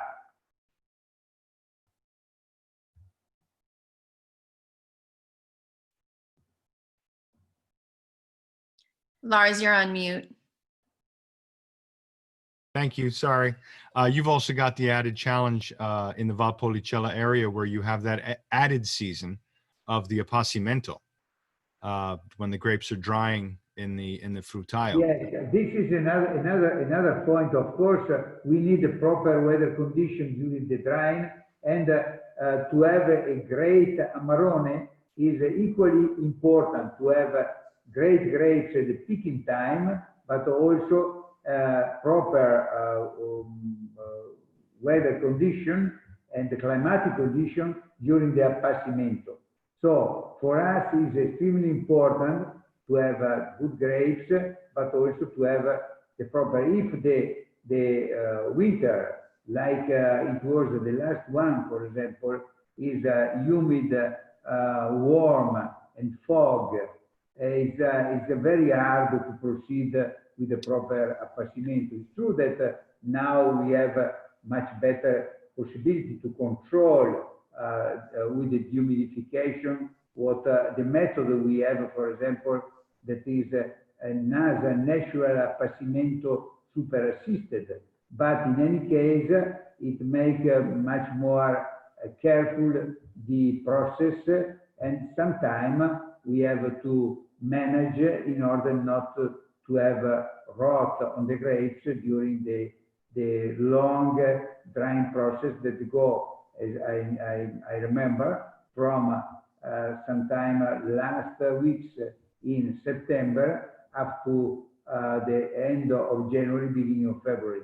So it's very long time where we have to protect ourselves from the worst condition of the climatic condition. Yeah. Very, very interesting. Very true. And Laura, only because I called Sandro out as having the most, and you identified yourself as a millennial, you arguably have the fewest vintages, but your winery, your family winery, has a very long memory from starting and pioneering. So if you could address how you approach things in the Friuli. You're on mute. Toccate mute. Mute. Okay. Funziona? Sì, ci siamo. Okay. So yes, so I would say we're lucky because we're in the north, but altitude is not that important here. We're just about 200 meters above sea level, and we have quite a mitigating effect of the Adriatic Sea that flows in the hills, and we're kind of protected from the northern and colder climate by the Alps. So. Right. This is our generic condition. In the latest years, we could perceive climatic change because everything became more extreme. Everything became more unpredictable. There were moments where it rained too much, moments where rain wasn't there at all. So having a long history, we were lucky on one hand to have some older vines that by nature were more adaptable because older in age. Some plantings that date back to the 90s were done using some weaker rootstocks, and on those, luckily, we were able to install some drip irrigations that we were able to use on the first years as an exception to the rule because we weren't always allowed to water the plants, right. But now it's becoming a praxis. Yep. And thank God my grandfather, that I don't know, it's like at this great intuition, was able to secure some access to water even back in the day when water wasn't a problem. So it was very forward thinking, very great intuition, really. We're very, very grateful. And nowadays we're planting some tiny little plots, about 10 acres or hectares. And we are using some rootstock that are more resistant to drought. And then we'll see, like we'll play by the year. Our strategy at home is just to learning by doing and try to face the challenges that happen day by day. But for sure, water 100% is going to be the main issue for us as well. Yeah. All right. Well, thank you. Thank you for that. And thank everybody on the panel for addressing that question and for this marathon. We're past hour 3 now, but I again just want to remind you that this has been recorded. It will be available on somjournal.com, somconusa.com, as well as the producer and importer sites. And there will be a recap written by one of the most talented writers at Som Journal. There'll be a recap in the August-September issue of Som Journal to revisit some of the themes we spoke about here today. So I want to thank all of those professionals who tuned in today. and all of our incredibly talented panelists. I want to thank Meredith May at the Somm Journal, our editor and publisher and editor-in-chief. And of course, SommCon. Michelle, thank you so much. And I'm going to throw the ball back to you to wrap it all up. Thank you very much for this opportunity for education and communication. Oh, Lars, thank you. I mean, you do such a fabulous job in moderating, and thank you to our wonderful panel of producers and to everyone who stayed with us through the duration. I think Lars summed it up really nicely. So with that, we'll just bid you all a good afternoon or good evening wherever you are, and tune in for our next series of webinars. We do have several that are coming up, another with the tasting panel and Somm Journal here in just a few short weeks, and you should receive the invitation to that, as well as a series that will be hosted by Master of Wine Jeff Libitska. So we've got some good information coming out. Thanks to everyone, and have a wonderful rest of your day. I think that we can now say buonasera everywhere we're broadcasting. Likely. Bye, everyone. Buonasera, buonanotte. Ciao. Ciao ciao a tutti, grazie. Thank you very much. Thank